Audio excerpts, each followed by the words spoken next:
అంతరాయతిమిరోపశాంతయే శాంతపావనమచింత్య వైభవం తం నరం వపు కుంజరం ముఖే మన్మహే కిమపి తుందిలం మహః శరణం కరవాణి శర్మదం తే చరణం వాణి చరాచరోపజీవ్యం కరుణామసృణైః కటాక్షపాతైః కురు మాం అంబకృతార్థసార్థవాహం శారదా శారదాంభోజవదనా వదనాంబుజే సర్వదా సర్వదాస్మాకం సన్నిధిః సన్నిధిం క్రియాత్ విమలపటీ కమలకుటీ పుస్తకరుద్రాక్ష శస్తహస్తపుటీ కామాక్షి పక్ష్మలాక్షి కలిత విపంచి విభాసి వైరించి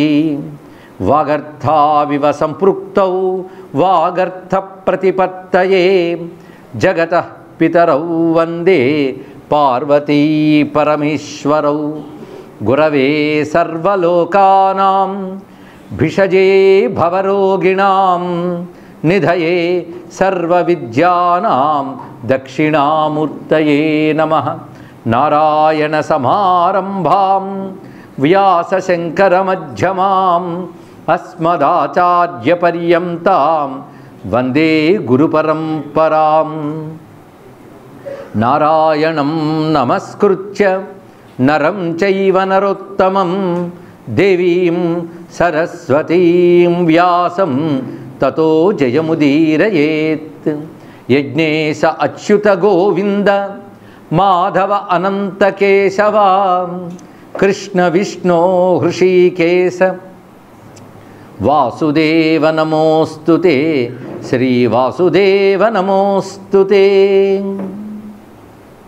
శ్రీవల్లభా సమాశ్లిష్టం దశహస్తం గజాననం గణనాథమహం వందే సర్వసిద్ధిప్రదాయకం యద్దోర్దండకరాళసర్పకవళజ్వాలాజ్వలద్విగ్రహాః నేతు సత్కరవాలదండదళితా భూపాక్షితిక్షోభకాః శశ్వత్సైంధవవాహనో ద్విజజనిః కల్కి పరాత్మా హరిః పాయాత్ సత్యయుగాదికృత్స భగవాన్ ధర్మ ప్రవృత్తి ప్రియ సజల జలదేహో వాతవేగైకవాహ కరధృతకరవాల సర్వలోకైకపాల కలికులవనహంతా సత్యధర్మ ప్రణేత కలయతు కుశలం వహ కల్కిరూపః స భూపః కల్కిరూపః స భూపః కలయతు కుశలం వహ కల్కిరూపః స భూపః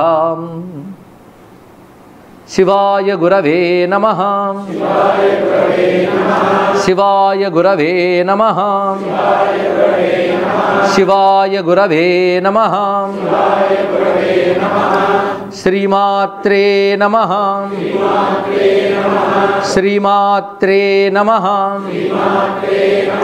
శ్రీమాత్రే నమః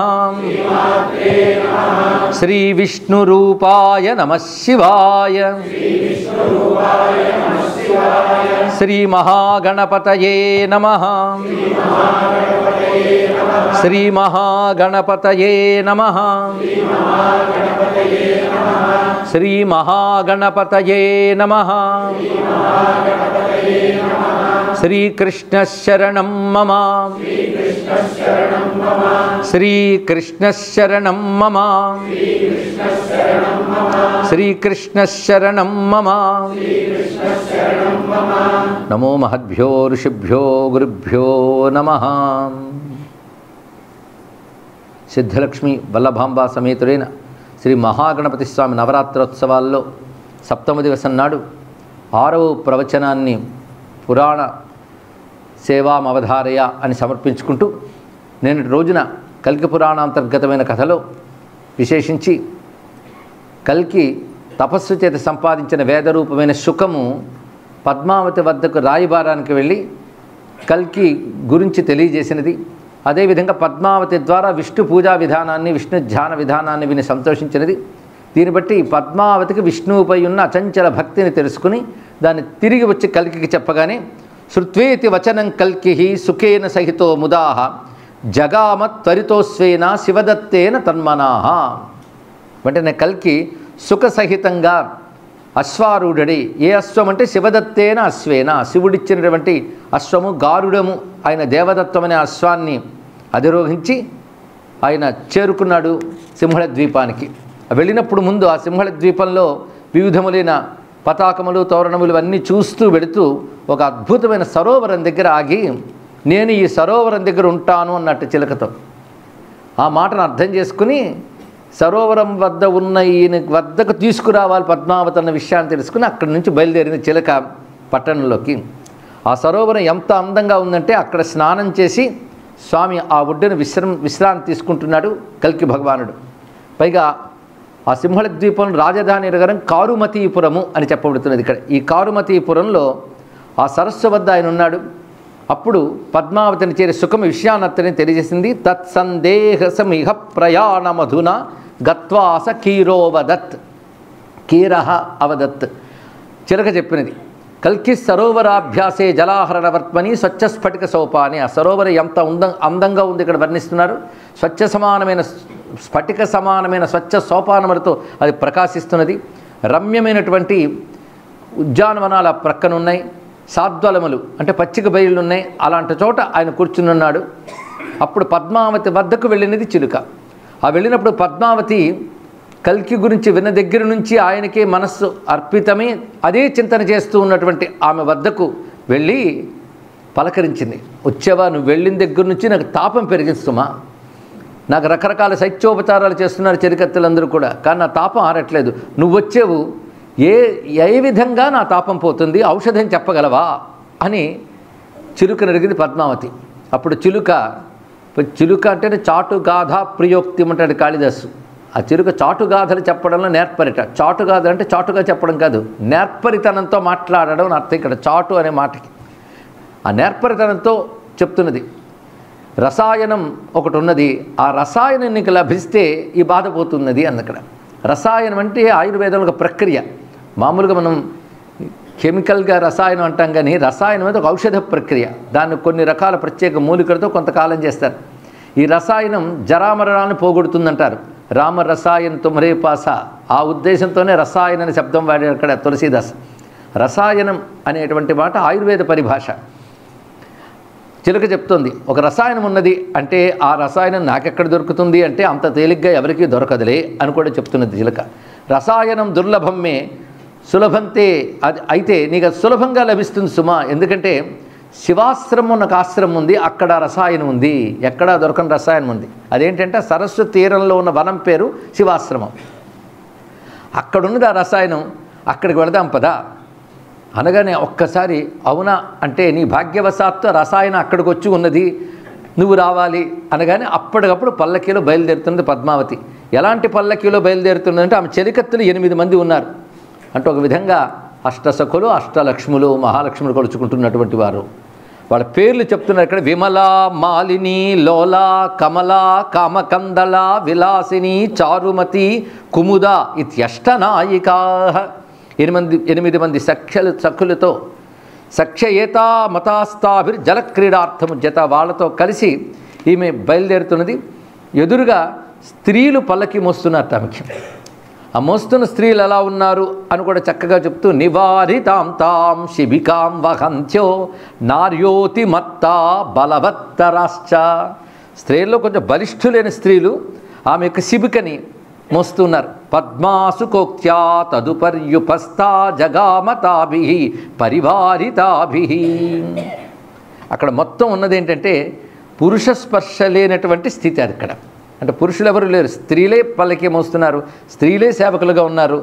అలాగా అమ్మవారు సేవింపబడుతూ చిలుక పలుకులు వింటూ బయలుదేరి సరస్సు దగ్గరికి వెళ్ళేటప్పటికల్లా అక్కడ ఒక అద్భుతమైన వేదిక పైన సుఖేశయానం మణివేదికాగతం కల్కిం పురస్తాత్ అతి సూర్యవర్చసం.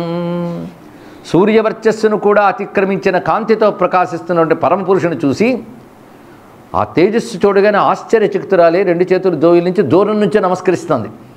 తమాల నీలం కమలాపతిం ప్రభుం పీతాంబరం చారు సరోజలోచనం ఆజానుబాహుం పృథుపీనవక్షసం శ్రీసత్కౌస్తుభకాంతిరాజితం తదద్భుతం రూపమవేక్ష పద్మా సంస్తంభిత విస్మృత సత్క్రియార్థ.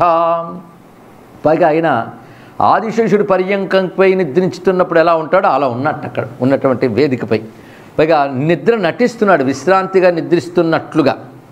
అలాంటి ఆయన్ని చూస్తూ సుప్తం తు సంబోధయితుం ప్రవృత్తం నివారయామాస విశంకితాత్మా.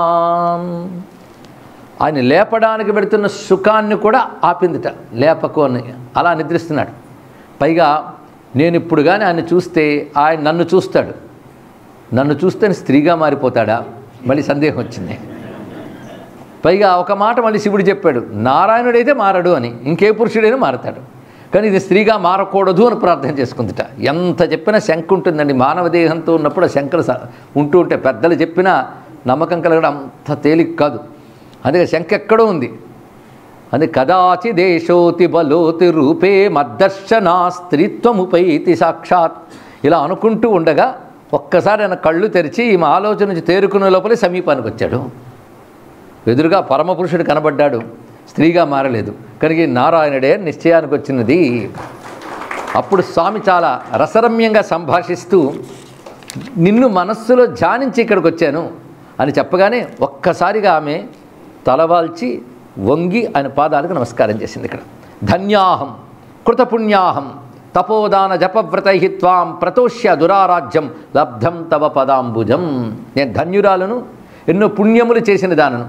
ఇన్నాళ్ళు చేసినటువంటి నీ తపోదాన జపములతో కూడిన ఏ వ్రతములు ఉన్నాయో వాటి ద్వారా ఆరాధించడానికి కూడా సాధ్యం కాని నిన్ను సంతోషపరచగలిగి నీ పాదపద్మాన్ని దర్శించగలిగాను.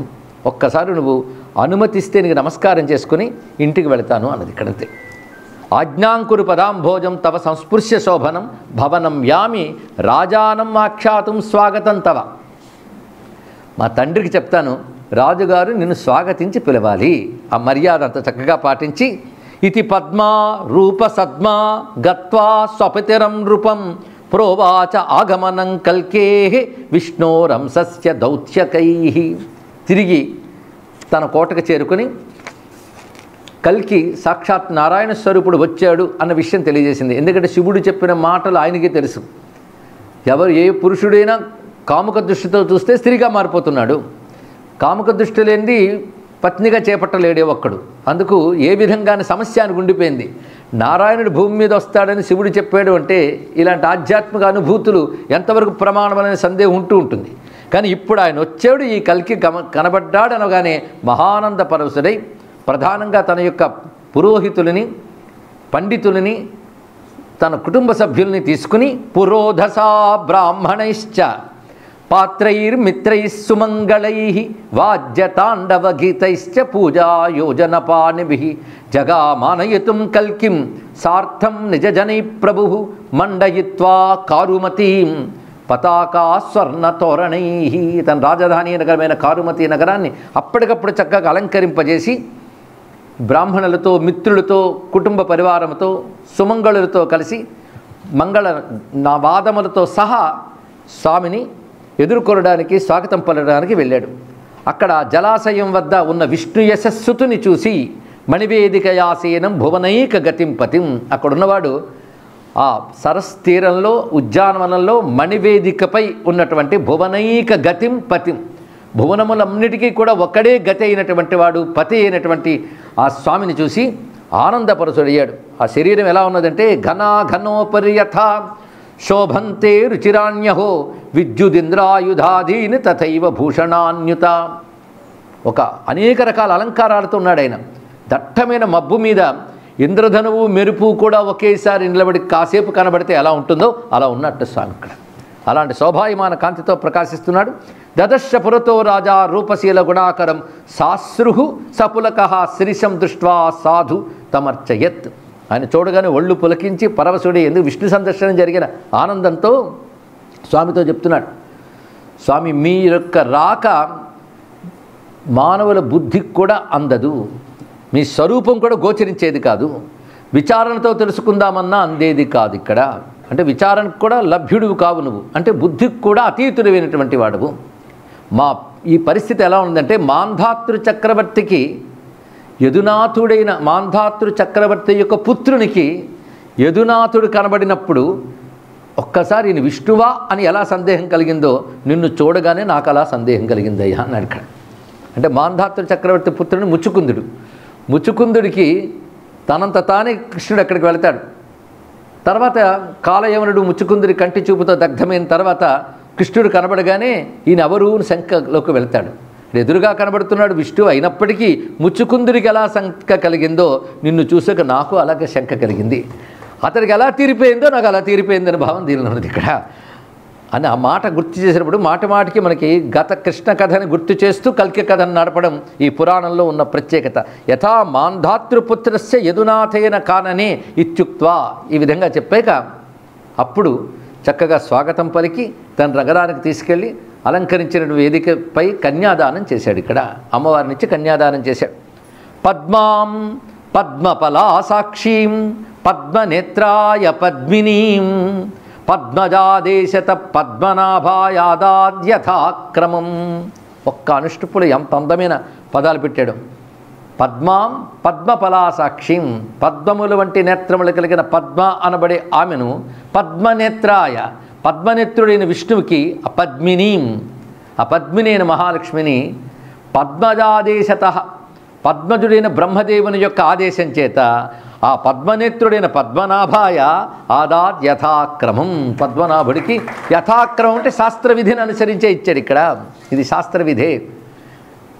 కల్కిర్లబ్ధ్వా ప్రియాం భార్యాం సింహళే సాధు సత్కృత సమువాస విశేషజ్ఞ సమీక్ష ద్వీపముత్తమం. అక్కడ కొద్ది కాలం స్వామి ఉంటూ ఆ ద్వీపాన్ని మొత్తం పరిశీలన చేశాడు. ఆ తర్వాత స్త్రీలుగా మారిపోయిన రాజులందరూ వచ్చారు ఆ పెళ్ళికి. వాళ్ళందరూ స్త్రీలుగానే ఉన్నారు. వచ్చి కల్కి భగవానుడికి పద్మావతికి నమస్కారం చేసుకున్నారు. ఎప్పుడైతే కల్కి భగవానుడు వారిని చల్లని చూపులతో చూశాడో, చూసి అనుగ్రహించి ఇక్కడ ప్రవహిస్తున్న నది రేవా, అంటే సింహళ ద్వీపంలో ఉన్నప్పటి నది పేరు రేవా. ఆ రేవా ఈ నర్మదా ఒకటేనా అని చర్చ మనకు అక్కర్లేదు.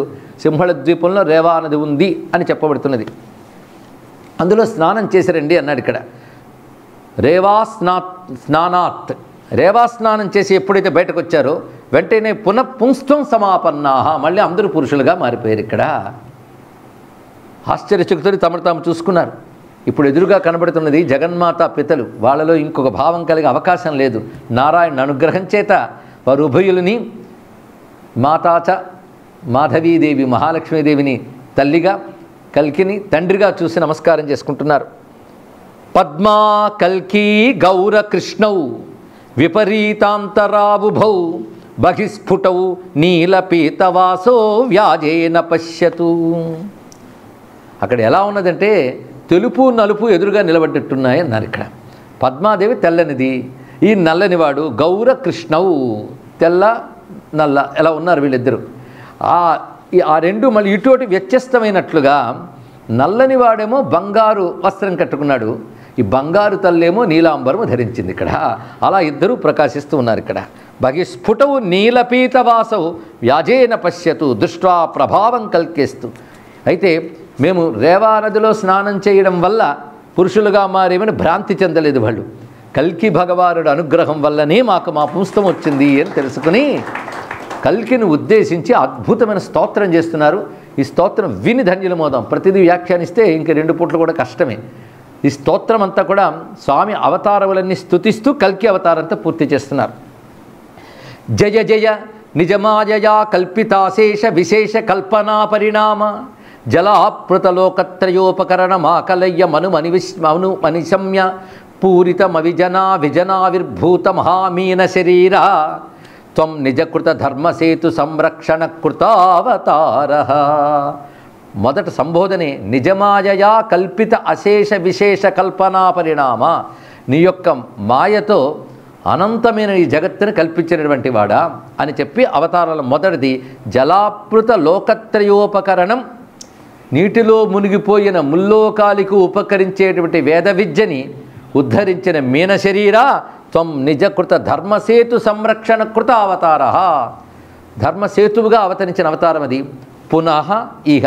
ఈ పునరిహ అనేటువంటిది ప్రతి వచనంలో కనబడుతుండేది. పునరిహ మళ్ళీ దితిజ బల పరిలంఘిత వాసవసూదనాదృత జిత త్రిభువన పరాక్రమ హిరణ్యాక్ష నిధన పృథివ్యుద్ధరణ సంకల్పాభినివేశన ధృత కోలావతార పాహినః.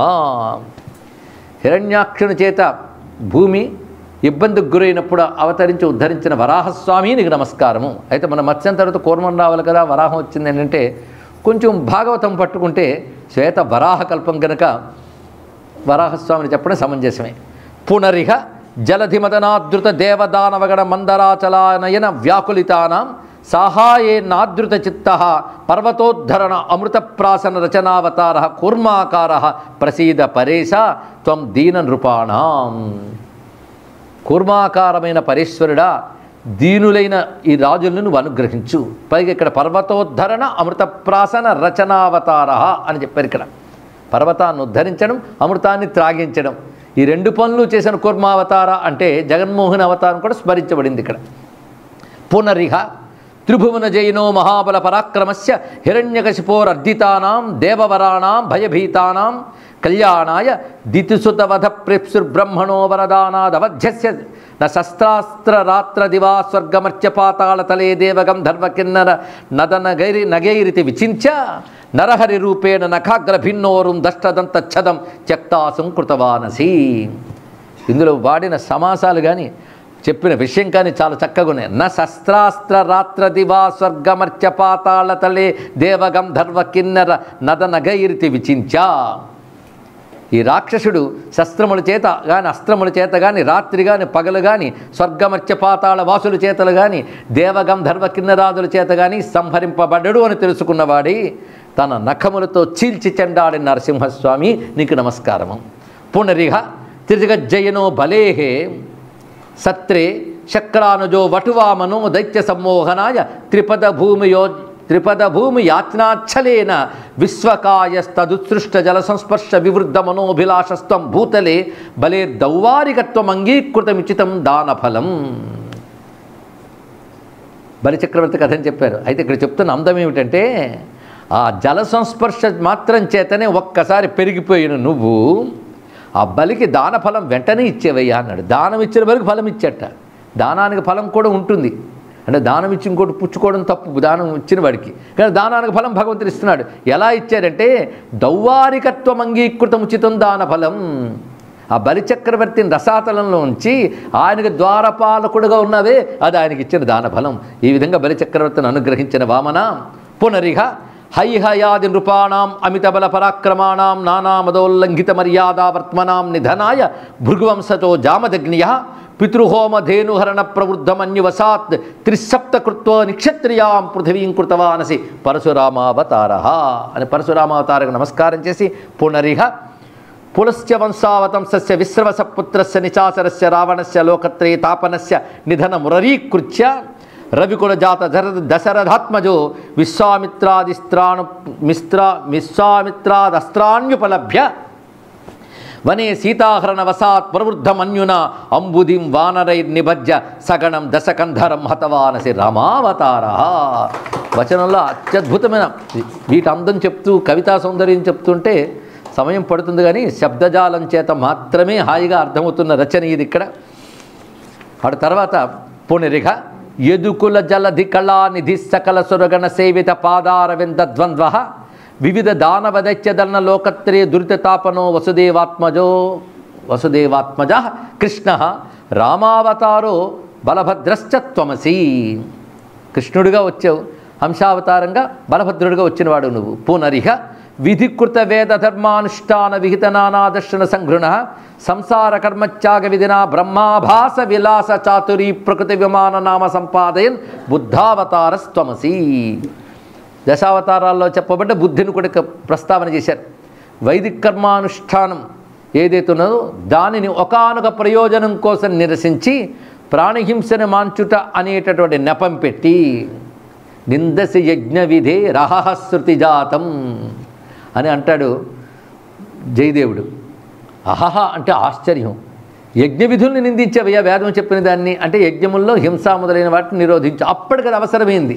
కానీ అది శాశ్వతమైన ధర్మం అని చెప్పడానికి లేదు సుమా. అది బ్రహ్మాభాస అన్నాడు ఇక్కడ. అంటే ఒక విద్య వలె, బ్రహ్మ విద్య వలె కనబడుతున్నది ఏదైతే ఉన్నదో అలాంటి ఒకానొక విద్యని చెప్పి అన్నాడు ఇక్కడ. అంటే వేద విరుద్ధమైన ఒకానొక బోధ చేసి అని అర్థాన్ని చెప్తూ ఇక్కడ ప్రకృతి విమానన, అలాగనే ప్రకృతిని నువ్వు వదలలేదన్నాడు. ఇదంతా ఒక శాస్త్రీయమైన చర్చ ఒక్క దీంట్లో పెట్టాడు ఇక్కడ. అంటే నిజంగా బ్రహ్మ విద్య ప్రతిపాదన చేస్తే ప్రకృతి మిథ్యా అని తీసేయాలి. కానీ ప్రకృతి మిథ్యాత్వవాదం అక్కడ ఉన్నది, శూన్యవాదం అని ఒకదాన్ని తీసుకొచ్చారు అక్కడ. అంటే అది సంపూర్ణమైనటువంటి వాదం కాదు, తద్వారా ఒక ప్రయోజనం సాధించడానికి వచ్చినటువంటి వాడవు బుద్ధావతారస్త్వమసి. అధునా, ఇంతవరకు పునరిహ అయిన వాళ్ళు ఇప్పుడు అంటున్నది అధునా కలికుల నాశావతారౌ పాఖండం మ్లేచ్ఛాదీనాంచ వేదధర్మసేతు పరిపాలనాయ కృతావతార కల్కి రూపేణ అస్మాన్ స్త్రీత్వ నిరయాదుద్ధృతవానసి తవానుకంపాం కిమిహ కథయామః. మాకు సహజమైన శరీర లక్షణం పోయి అసహజమైన శరీర లక్షణం ఒక నరకంలో దాపురించింది. దాని నుంచి బయటపెట్టినటువంటి కల్కి అవతారము ఎందుకు వచ్చినది అంటే పాఖండం మ్లేచ్ఛాదీనాంచ నాశావతార, కలికులానికి సంబంధించిన పాఖండం మ్లేచ్ఛాదుల్ని నశింపజేయడానికై. ఎందువల్ల నశింపజేయడం? ధర్మసేతు పరిపాలనాయ, ధర్మసేతువును రక్షించడానికి కృతావతార కల్కి రూప. అటువంటి స్వామికి నమస్కారము. పైగా మేము నమస్కారం చేయగలం కానీ నేను తెలుసుకోగలమా? క్వతే బ్రహ్మాదీనామవిదిత విలాసావతరణం కొనక్కామా వామాకులిత మృగదుష్టార్థ మనసాం సుదుష్ప్రాప్యాం యుష్మచ్చరణ జలజాలోకనమిదం కృపాపారావార ప్రముదిత దృశాశ్వాసయ నిజాన్. అసలు ఇవాళ నిన్ను చూడగలిగామంటే మా గొప్పతనం ఏమీ లేదు సుమా. ఎందుకంటే బ్రహ్మాది దేవతలు కూడా నీ లీలల్ని తెలుసుకోలేరే. మేము ఎలాంటి వాళ్ళమంటే విషయ వాసనల చేత పీడింపబడుతున్న వారం. అలాంటి వారికి దొరకవు నువ్వు. ఇతరులకు నిన్ను నిరుగతరమా సతత సత్యవ్రతులు సంపూర్ణ మోహ విరహితులు రుంగుదురు నిన్ను ఇందిరారమణ నారీ కటాక్షపటు నారాచ బహిరైత సూరులెరుగుదురు నిన్ను చూచేటు చూపు అంటాడు హనుమాచార్యుల వారు ఇక్కడ. విషయాలకు లొంగిపోయేవాళ్ళు విష్ణువుని తెలుసుకోలేరు. ఈ సూత్రం ఎప్పుడు గుర్తుపెట్టు కూడా. ఎప్పుడైతే విషయాల వైపు మనసు వెళ్ళిందో విష్ణువుకి చాలా దూరం అయిపోయామని గుర్తుపెట్టుకోవాలి ఇక్కడ. ఎవడు విషయాలని విడిచిపెట్టగలడో వాడు విష్ణువుని పట్టుకోగలడు. చీకటిని విడిచిపెట్టిన వాడే వెలుగుని పట్టుకోగలడు. అని చీకటి ఉంటుందండి, వెలుగు ఉంటుందంటే అది అజ్ఞానం ఉంటుందంటే, రెండూ కలిసి ఉండవు. కనుక విషయమా విష్ణువా తేల్చుకో. అందుకే మేమెక్కడమయ్యా వామాకులిత మృగతృష్ణార్థ మనసాం సుదుష్ప్రాప్యం. ఎండమావుల వంటి శ్రీధనాది విషయముల చేత ఆకర్షితులమైన మేమెక్కడ, నీ పాదపద్మములు ఎక్కడా? అలాంటి నీ పాదపద్మములు కనబడ్డాయంటే మా అర్హత వల్ల కాదయ్యా, నీకేదో ఒక అవ్యాజమైన కృప మాపై కురిసింది కాబట్టి నిన్ను చూడగలిగాం. నీ కారుణ్యం చేత నీ పాదపద్మాన్ని దర్శించగలిగాం అని నమస్కారం చేస్తూ ఉంటగా మందహాసం చేశాడు. అంటే స్వామి ప్రసన్నుడుగా ఉన్నాడు, కాస్త తీరిగ్గున్నట్టున్నాడు. ఇదని అడిగితే సందేహం తీరుస్తాడేమో. అసలు ఈ స్త్రీత్వము పుంస్త్వము అంటే ఆశ్చర్యంగా ఉంది. ఇవాళ నిన్నటి వరకు మేము స్త్రీలం, ఇప్పుడు పురుషులం. అంతకుముందు స్త్రీత్వం కాకముందు పురుషులం. ఈ జన్మలోనే రెండు పొందాం. అలాగే కొంతమంది గత జన్మలో పురుషులు, ఈ జన్మలో స్త్రీలు కావచ్చు. స్త్రీలే మళ్ళీ తర్వాత పురుషులు కావచ్చు. ఈ స్త్రీత్వ పుంస్త్వాలు ఎలా వస్తూ ఉంటాయి, ఈ జన్మలు ఎలా వస్తాయి, ఈ కర్మలు ఎలా వస్తాయి, ఇది తెలుసుకోవాలని ఉందని అడిగారంట ఇక్కడ. ఇలా అడుగుతూ ఉంటే స్త్రీత్వం వాప్యధవా పుంస్త్వం కస్య వా కేన వాకృతం జరా యవ్వన బాల్యాది సుఖదుఖాదికం చెయ్యత్. అదేవిధంగా పుట్టడం, పెరగడం, సుఖదుఖాలు ఇవన్నీ ఏ కారణం చేత వస్తాయంటావు? ఈ ఉపాధులు దేనివల్ల ప్రాప్తిస్తాయి? మనం అనుకుంటే వస్తాయా? పురుషుడిగా పుట్టాలని అనుకున్నామా? పుట్టాం. పుట్టి పురుషుడిగా అనుకుంటున్నాం. ఆ పురుషత్వం పోయిన స్త్రీత్వం రాగానే అయ్యో ఏదో పోయింది అనుకున్నాం. ఇక్కడ కొంతకాలం స్త్రీత్వం ఉంటే నిజమే స్త్రీ శరీరమేమో అనుకున్నాం. మళ్ళీ ఇక్కడ ఈ అలవాటు ఉపాధితో మనకు అయిపోతుంది. ఇవి ఎలా వస్తున్నాయంటావు? దేనివల్ల అంటావు? కస్మాత్ కుతోవా కస్మిన్ వా కిమేతదితి వా విభో. ఏ కారణం వల్ల కలుగుతున్నది, దేనియం దిది కలుగుతున్నది, దేని చేత కలుగుతున్నది, ఏమిటిది? ఈ ప్రశ్నలు ఎన్ని ఉన్నాయో చూడండి. కేన అనే ప్రశ్నతో వచ్చిన ఉపనిషత్ ప్రశ్నలాగే ఉంది. ఇంత ఇలా మాట్లాడుతుంటే నవ్వుతున్నాడు కానీ సమాధానం చెప్పలేదు. ఈ లోపల ఒక ముని వచ్చేట. అతని పేరు అనంతుడు. సో ప్యనంతో మునివరహ తీర్థపాదో బృహద్వ్రత. అతడు సామాన్యుడు కాడు, ఎప్పుడూ తీర్థములు ఎందే తిరిగేవాడు. తీర్థపాదుడు అనేవాడు చాలా విశేషం. ఎవరు పాదములు పెట్టినంత మాత్రమే చోటు తీర్థమవుతుందో వాడు తీర్థపాదుడు. ఎవడి పాదం నిరంతరం తీర్థమయందు సంచరిస్తుంటాయో వాడు తీర్థపాదుడు. రెండుని ఇక్కడ రెండు విధాల గొప్పవాడు. వ్రతధారి, బృహద్వ్రత, మామూలు వాడు కాడు. ఆ తిన్నగా వచ్చి కల్కి పాదాలకు నమస్కారం చేసి పరవశుడై ఆనంద పరవశుడై స్తుతిస్తున్నాడు. ఆయన మందహాసం చేసి కల్కి అంటున్నాడు అనంతుడితో, నాయన బాగున్నావా అని. ఇంకే నిన్ను దర్శించాక ప్రశ్న ఉంటుందా? ఎన్ని పుణ్య విశేషముల చేతో నిన్ను చూడగలిగాను, కేవలం నేను అనుగ్రహం చేత మాత్రమే నేను చూడగలిగాను అంటే అసలు నువ్వేది చూడాలో అన్నీ చూసావు, అన్నీ తెలుసుకున్నావు. ఒక్కడికి బాగా గుర్తుపెట్టుకో, కర్మను అనుసరించి భాగ్యం ఉంటుంది సుమా. ఇది తెలుసుకో. కృతం దృష్టం త్వయా సర్వం జ్ఞాతం యాహ్యనివర్తకం అదృష్టమకృతం చేతి శ్రుత్వా దృష్టమనాముని. వీళ్ళు ప్రశ్న వేయడం ఏంటి, ఆయన సమాధానం చెప్పకపోవడం ఏంటి, ఈ లోపల ముని రావడం ఏమిటి, ఆ ముని ఈయన మాట్లాడుకోవడం ఏంటి చూసి ఆశ్చర్యపోతున్నారు రాజులందరూ కూడా. ఎందుకంటే మా ప్రశ్నగానే ఉంది, మధ్యలో ఎవడో వచ్చాడు, వీళ్ళిద్దరు కూర్చొని కబుర్లు ఆడుకుంటున్నారు. పైగా ఆయన ఆడిన మాటలు ఏమిటి, కృతం దృష్టం త్వయా సర్వం, నీ చేత చూడవలసిందంతా చూడబడింది. పైగా సర్వం జ్ఞాతం అపి, నీకు సర్వం తెలిసిపోయింది. కాబట్టి నీకు తెలిసిన ప్రకారంగా భాగ్యము కర్మాయత్తము. భాగ్యము అంటే అదృష్టం, మన వ్యవహారం అంటాం. దేనికైనా అదృష్టం ఉండాలంటే అదృష్టం ఎవడిస్తాడు, ఇది చెప్పాలి. అదృష్టం ఎవడిస్తాడు? ఇదివరకు నువ్వు చేసిన కర్మ యొక్క ఫలమే అదృష్టము అంటే అర్థము. దృష్టము కానిది అదృష్టము, కనబడదు. ఇవాళ సుఖపడుతున్నాం దేనివల్ల? ఇదివరకు చేసిన కర్మ యొక్క ఫలం. అంటే కర్మ పని పూర్తయిపోయింది, అది ఫల రూపంలో నీకు ఎప్పుడు సంక్రమించాలో ఇప్పుడు వచ్చింది. అది ఎలా వచ్చింది నీకు తెలియదు, నీకు కనబడలేదు. అందుకే భాగ్యం, దిష్టం, భాగధేయం, అదృష్టం అనే శబ్దములు సామాన్యములు. అంటే ఇవన్నీ ఒకటే భావాన్ని చెప్తే, భాగ్యము, దిష్టము, అదృష్టము, భాగధేయము. ఇవన్నీ భాగ్యం అనే మాట. మన అన్నిటికీ భాగ్యం భాగ్యం అంటాం. భాగ్యాలు రెండు రకాలు, సౌభాగ్యం, దౌర్భాగ్యం, రెండు భాగ్యాలే. కష్టాలు కలిగే అనుకోండి దౌర్భాగ్యం, సుఖాలు కలిగితే సౌభాగ్యం. కనుక రెండు భాగ్యాలే. అంటే పాప కర్మ ఫలం దౌర్భాగ్యమైతే పుణ్యకర్మ ఫలం సౌభాగ్యం అవుతుంది. అందుకే దీన్ని బట్టి ఏం తెలుస్తుంది? భాగ్యము కర్మాయత్తము. అంటే ఏదో చక్కగా పెళ్లి కథ జరుగుతుంది వింటూ ఉంటే మళ్ళీ వేదాంతం మధ్యలో చర్చ, ఎక్కడ పెడితే అక్కడిదే. అందుకే భాగ్యము కర్మాయత్తము. అంతేకాదు భాగ్యం అనివర్తకం, అంటే మనం వదిలించుకుందామనో వదలదు, రావాల్సింది వస్తుంది. ఇది తెలిసిపోయింది కదా అంటే బాగా నాకు అర్థమైంది నాయనా అన్నట్టాడు అనంతుడు. అయితే నేను వెళ్ళి రానా అన్నాడు. అయితే వెంటనే రాజులు అన్నారు, మేము అడిగిన ప్రశ్నకి ఈయనతో నువ్వు చెప్పిన మాటకి ఏదైనా అనుబంధం ఉందా? లేకపోతే నువ్వు ఈ లీల చెయ్యవు. మేము అడగడం ఆలసి ఆయన రావడం ఏమిటి, ఆయన దండం పెట్టి వెళ్ళిపోతుంటే ఆయనతో చెప్పడం ఏమిటి అంటే మాకు ఏదో నువ్వు పాఠం చెప్పదలుచుకున్నావు అంటే ఒక నవ్వు నవ్వి ఆ అనంతుడితో చెప్తున్నాడు, నీ కథంతా వీళ్ళకి చెప్పు అన్నాడు. ఇక్కడ అదే వాళ్ళకు బోధ చెప్పమన్నాడు. ఇక్కడ వెంటనే భగవంతుని ఆజ్ఞతో తన కథని అనంతుడు చెప్తున్నాడండి. పురిక అని ఒక గ్రామం ఉందయ్యా. అక్కడ విద్రుముడు అని పెద్ద ఆయన ఉన్నాడు. ఆయన మహా తపస్వి, జ్ఞాని, వేదాంతవేత్త, వేదాంగవేత్త. ఆయన పేరు విద్రుముడు. ఆయన భార్య పేరు సోమ. ఆయన కుమారుడుగా నేను కలిగాను. ఆయనకు బాగా వృద్ధాప్యం వచ్చినప్పుడు కలిగాను నేను ఇక్కడ. అంటే కలగక కలిగాను. చాలా సంతోషించాడు. నేను ఎదుగుతూ ఉంటే ఆయనకు తెలిసింది నపుంసక పుట్టుక నాది అని అర్థం ఇక్కడ. ఆ విధంగా నపుంసకుడుగా క్లీబం దుఃఖ శోక భయాకుల క్లీబుడుగా పుట్టానని తెలిసి ఆయన బాధపడి కలగక్క సంతానం కలిగితే ఇలా క్లీబుడు అయ్యాడేమిటి అని బాధపడి ఆ దోష నివారణార్థం తపస్సును ఆచరించాడు.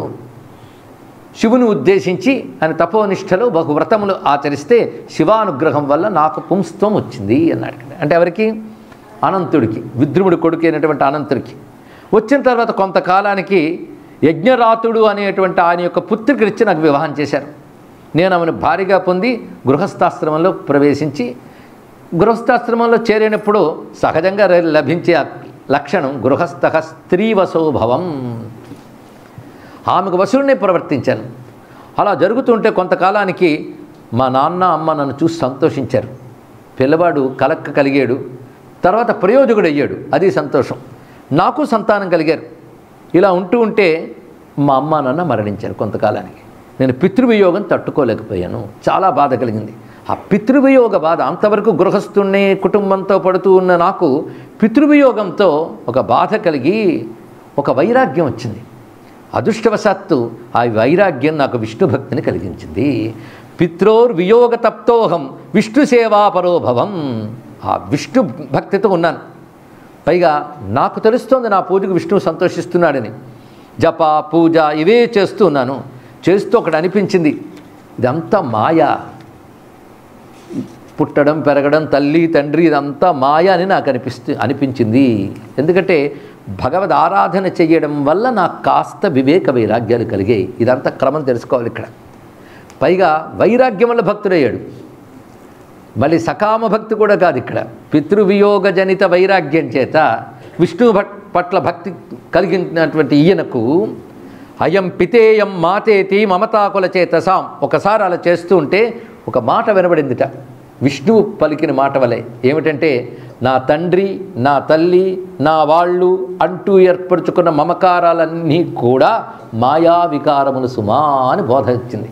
అంటే భగవంతుని అనన్య భక్తిగా ఆరాధన చేస్తే ఆయన నీకు బోధ కలిగిస్తాడనేది దానికి సంకేతం. ప్రత్యక్షమై చెప్పాడా మరొకటి చెప్పాడా చెప్పలేదు, ఒక్కడ మాత్రం చెప్పారు ఇక్కడ. హరిర్మే భగవాన్ తుష్ట స్వప్నములో చెప్పాడన్నాడు ఇక్కడ. స్వప్నే మామాహ మాయేయం స్నేహమోహ విర్మిత. ఒక స్వప్నం అంటే కళ, అంటే కళ్ళను తోసేస్తాం మనం. సూక్ష్మ భూమికలో కనబడ్డ ప్రతి వాటికి స్వప్నమని వ్యవహారం లోకంలో ఉంటుంది. కానీ భగవద్ దర్శనం స్వప్నంలో కనబడడం కూడా సాధ్యం కాదు, తెలుసుకోండి. స్వప్నంలో భగవంతుడికి సంబంధించిన ఏ అంశం వచ్చినా అది అజీర్తి వల్ల వచ్చే కళలు లాంటివి కావు. ఇంకా తిన్న జరగకపోయినా రోగాలు వచ్చిన కళలు వస్తుంటాయి. కానీ అలాంటి కళల్లో కూడా భగవంతుడు కానీ భగవంతుడికి సంబంధించిన ఏ సంకేతం కానీ వచ్చింది అంటే అది కళ అని తోసేయకూడదు, దాని వెనకాల ఏదో ఉంటుంది అని రామకృష్ణ పరమహంస చెప్పారు ఇక్కడ. స్వప్నంలో కూడా సాక్షాత్కారం దొరకడం కష్టమండి. ఒకసారి గుళ్ళు తిరిగినట్టు ఉంటుంది కానీ లోపల విగ్రహాన్ని చూసింది రాదు. ఒకవేళ వచ్చింది అంటే భగవద్ అనుగ్రహం కలిగిందని అర్థం. ఇక్కడ స్వప్న భూమికలు అంటే ఇది అర్థం.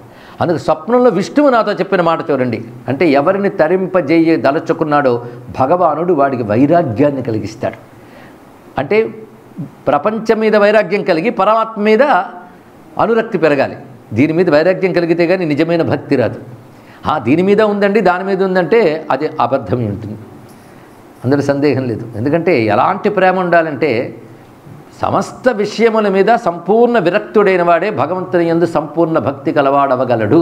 ఇది తెలుసుకోవాలి. అది వైరాగ్యం లేనివాడి భక్తి నిలవదు, వైరాగ్యం లేనివాడి జ్ఞానము నిలబడదు అని శాస్త్రం చెప్తాను ఇక్కడ. ఎంత అభ్యాసం ఎన్ని చెయ్యు, వైరాగ్యం లేనప్పుడు మాత్రం భగవంతుని యందు కానీ బ్రహ్మమునందు కానీ మనస్సు నిలబడదు. అంటే భక్తికి జ్ఞానానికి కూడా వైరాగ్యం ప్రధానం. అదొకవేళ లేదనుకోండి, ధర్మబద్ధమైన విషయాలసతో నువ్వు వెళుతూ నువ్వు భగవంతుని ఆరాధిస్తుంటే ఎప్పటికైనా కలిగిస్తాడు. అంటే చిత్తశుద్ధి కలుగుతుంది, అది కలుగుతుంది. అందుకే ముందు కోరికలు వదులుకోలేనప్పుడు ధర్మబద్ధమైన కోరికలతో భగవదారాధన చేస్తూ చేస్తూ చేస్తూ ఉండగా ఎప్పటికైనా మనస్సు పక్వం కావాలి. ఎప్పటికీ ఇంకా వదలలేదంటే ఇంకా పక్వత రాలేదని అర్థం కాదు. పక్వత కలిగితే వైరాగ్యం వస్తుందిట.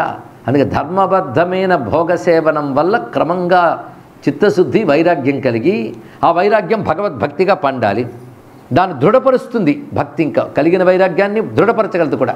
అందుకే భగవానుడి వచనం నేను విన్నాను అని చెప్తున్నాడు అనంతుడు. అయం పితేయం మాతేతి మమతాకుల చేతసాం శోక దుఃఖ భయోద్వేగ జరామృత్యు విధాయిక శృత్వేతి వచనం విష్ణో ప్రతివాదార్థముద్యతం మామాలక్షాంతర్హిత సవినిద్రోహం తతో భవం. అద్భుతమైన మాట చెప్తున్నాడు. ఇతడు నా తండ్రి ఈమె నా తల్లి ఇలాంటి మమకారములు అంటే ఇంక తర్వాత మిగిలిన వరుసలను తర్వాత వస్తాయి. పుట్టుకతో వచ్చే బంధాలు ఇవే కదా, అక్కడి నుంచి అన్నీ కూడా ఎలాగా ఏర్పడే మమకారం చేత ఎవరైతే వ్యాకులమైపోతారో వాళ్ళకి తర్వాత కలిగే ప్రభావాలు ఏంటో చెప్తున్నాడు. చూడండి ఎంత సత్యం చెప్తున్నాడు ఇది. తర్వాత కలిగే ప్రభావం ఏంటంటే మమకారం వల్ల వ్యాకులమైన చిత్తానికి వరుసగా ఏ దశలు ప్రాప్తిస్తాయి అంటే శోక దుఃఖ భయోద్వేగ జరా మృత్యు ఇవి వస్తాయి వరుసగా.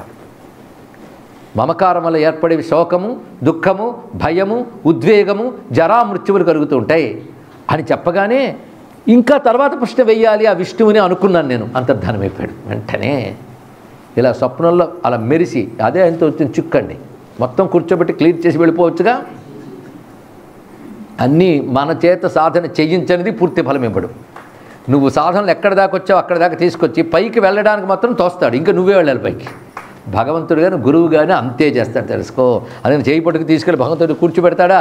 భగవంతుడైనా సరే కృపతో నీ సాధన నీ చేత చేయిస్తాడు. ఇక్కడ సత్యం చెప్పించాడు. మమకారం అనేది ఉండడం వల్ల జరిగేది విసుమా అని చెప్పగానే స విస్మయ ఒక్కసారి ఆశ్చర్యచకితుడైపోయాడు.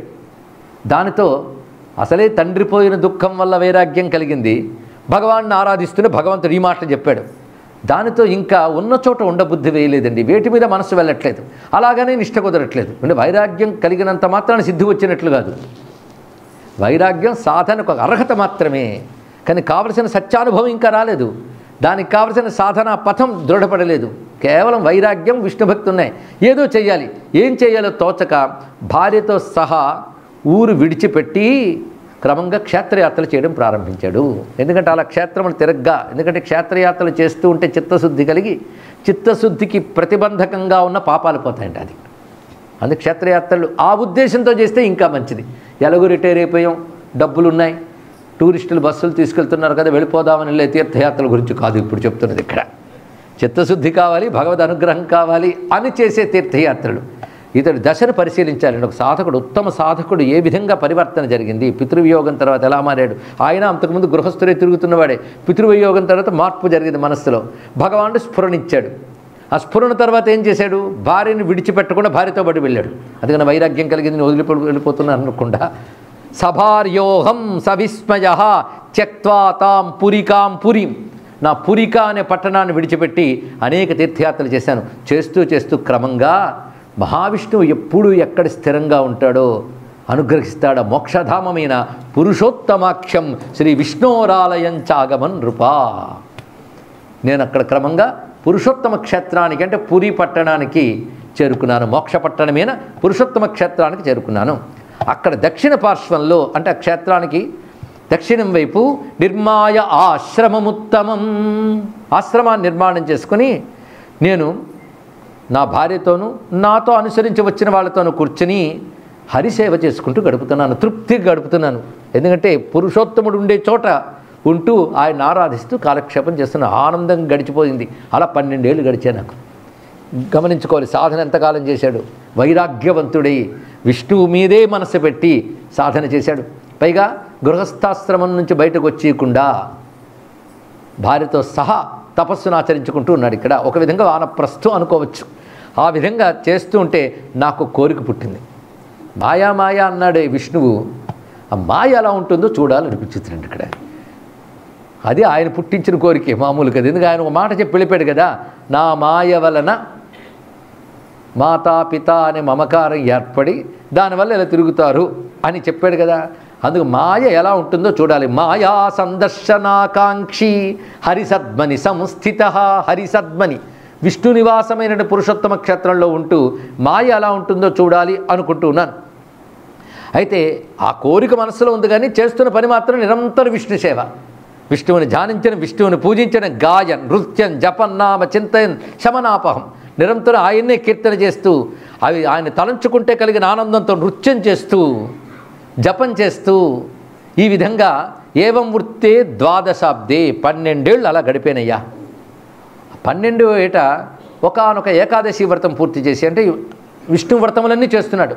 12వ ఏట చేసినటువంటి ఒకానొక ఏకాదశి వ్రతం పూర్తి చేసుకుని ద్వాదశ్యాం పారణాదినే, ద్వాదశి పారణ చేయాలని సముద్రంలో స్నానం చేయడానికి వెళ్ళాను నేను. ఆ సముద్ర స్నానానికి వెళ్ళి ఆనందంతో విష్ణు చింతన చేస్తుంటే ఆ రోజు మంచి పోటు మీద ఉంటుంది సముద్రం. ఒక కెరటం నన్ను లోపలికి లాగేసింది తిన్నగా. నేను వెళ్ళిపోయిన కెరటంలోకి.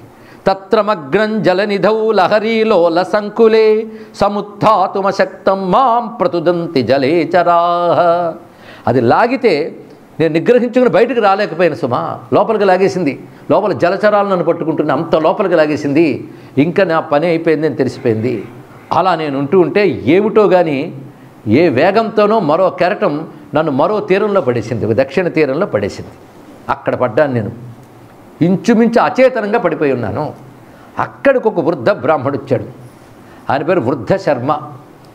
ఆయన నన్ను చూసి దయ కలిగి, ఆయనతో అనుష్ఠానం చేసుకోవాలని అక్కడికి వచ్చి దయ కలిగి నన్ను జాగ్రత్తగా ఇంటికి తీసుకెళ్ళి చికిత్స ఉపచారములు చేయగానే నాకు మళ్ళీ మెలకు వచ్చింది. నేనేమిటో నేను మర్చిపోయాను. నాకు నా గురించి తెలియలేదు. ఇతడు తన గురించి మర్చిపోయాడు, ఇంకా యవ్వనంలోనూ ఉన్నాడు. కాబట్టి ఇతడిని నా పుత్రుడిగా భావిస్తున్నానని వృద్ధశర్మ పుత్రుడిలా పెంచాడు. నేను కూడా దంపతులే తల్లిదండ్రులుగా పెరిగాను. నాకు ఇంకే తల్లిదండ్రులు గుర్తులేరు, నాకు ఏవీ గుర్తులేవు. అదేదో నేను వేరే వాడిని అనుకున్నాను.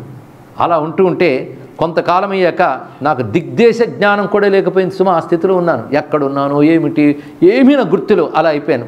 వారే తల్లిదండ్రులని జీవిస్తున్నాను. అయితే నన్ను జాగ్రత్తగా తీర్చిదిద్దాడు. ఇదివరకు ఏ విద్యలు ఉన్నాయో ఏటి సంస్కారముల వల్ల కానీ అతను నేర్పగా విద్యలని నేర్చుకున్నాను. యోగ్యుడయ్యాడు అని చెప్పి ఒక యోగ్యమైనటువంటి యువతితో నాకు ఇచ్చి వివాహం చేశాడు. ఆమె పేరు నామ్నా చారుమతీం తత్ర. చారుమతి అని ఆమెతో ఇచ్చి వివాహం చేశాడు. ఆమె ద్వారా నాకు 5 కొడుకులు కలిగారు. జనయిత్వా పంచపుత్రాన్ సమ్మదేన అమృతోభవం. పిల్లలు కలిగారు. బహుకాలం హాయిగా వాడుతున్నాను. పైగా పిల్లల పేర్లు కూడా జయ, విజయ, కమల, విమల, బుధ. అంతకుముందు భార్య పిల్లలు గుర్తులేరు, వీళ్ళ పేర్లు మాత్రం గుర్తున్నాయి ఇక్కడ. అలాగా బహుకాలమైంది. పెద్దవాడిని అయ్యాను నేను. వీళ్ళల్లో ఎవరికైనా పెళ్ళిళ్ళు అయితే సంతోషం అనుకుంటే మా పెద్దవాడికి పెళ్లి కుదిరింది. ఆ పెళ్లి కుదిరినప్పుడు నేను తండ్రిగా చేసిన కర్తవ్యాలు ఉంటాయి. అది దేవతల్ని పితృదేవతలను ఆరాధన చేయాలి నేను. ఆ కారణం చేత సముద్ర తీరానికి వెళ్ళి పితృతర్పణం, దేవతర్పణం, ఋషితర్పణం చేయడానికి వచ్చాను సముద్ర తీరం తిప్పుక. ఆ వచ్చేటప్పటికల్లా అదిగో ఆయన వచ్చాడని చెప్పి నా భార్య నా పిల్లలు నన్ను పట్టుకున్నారు అక్కడ అన్నాడు. ఇక్కడ నేను చూసి వీళ్ళెవరా నేను ఆశ్చర్యపోయాను. ఏమిటండి ద్వాదశ పారానికి వెళ్ళారు కదా, ఇంకా రాలేదేమనుకున్నాం, వచ్చేసారా అన్నారు ఇక్కడ. అంటే ఇంక అక్కడ వాళ్ళు ద్వాదశి పారణ చేస్తున్న సమయం అది. ఈయన అక్కడికి వెళ్ళిపోయాడు. వృద్ధాప్యం వచ్చేసింది. ఇప్పుడు వాళ్ళంతా అక్కడ కూర్చున్నారు. ఈయన బయటకు వచ్చి రాగానే ద్వాదశ పారణ అయిపోయిందా అన్నట్టు వాళ్ళు ఇక్కడ. అంటే స్నానం చేసి వచ్చేసారు కదా, పారానికి సిద్ధమేనా అని అన్నారు ఇక్కడ. ద్వాదశ పారణ ఏమిటి? నేను నా కొడుకు పెళ్లి సిద్ధం చేసుకుని చేస్తుంటే మీరు ఎవరన్నట్ట. అరే ఏమైపోయిందండి మీరు అన్నీ మర్చిపోయారు, ఇప్పుడు స్నానానికి వెళ్ళి ఇలా వచ్చారు అంతే, అప్పటికే మర్చిపోయారా అన్నట్టు ఇక్కడ. ఈయనకు అర్థం కావట్లేదు ఏమిటా అని అలా చూస్తూ కూర్చున్నాడు ఇక్కడ. ఆ సమయంలో అప్పుడు ఒక పెద్ద ఆయన వచ్చాడు నా దగ్గరికి. ఆయన పేరు హంసుడు. ఆయన వచ్చి హంసస్తేషాం మతం జ్ఞాత్వా ప్రాహమాం పురతస్థితం. ఏన్నైనా నీ భార్య చారుమతి, నీ పిల్లలు ఎలా ఉన్నారు, బాగున్నారా? నువ్వు వాళ్ళకు ఉద్దేశించి కదా వచ్చావు అన్నాడు. వీళ్ళేమో ఇలా అంటున్నారు, వాళ్ళేమో అలా అంటున్నారు. ఏమీ తోచలేదండి ఇక్కడ.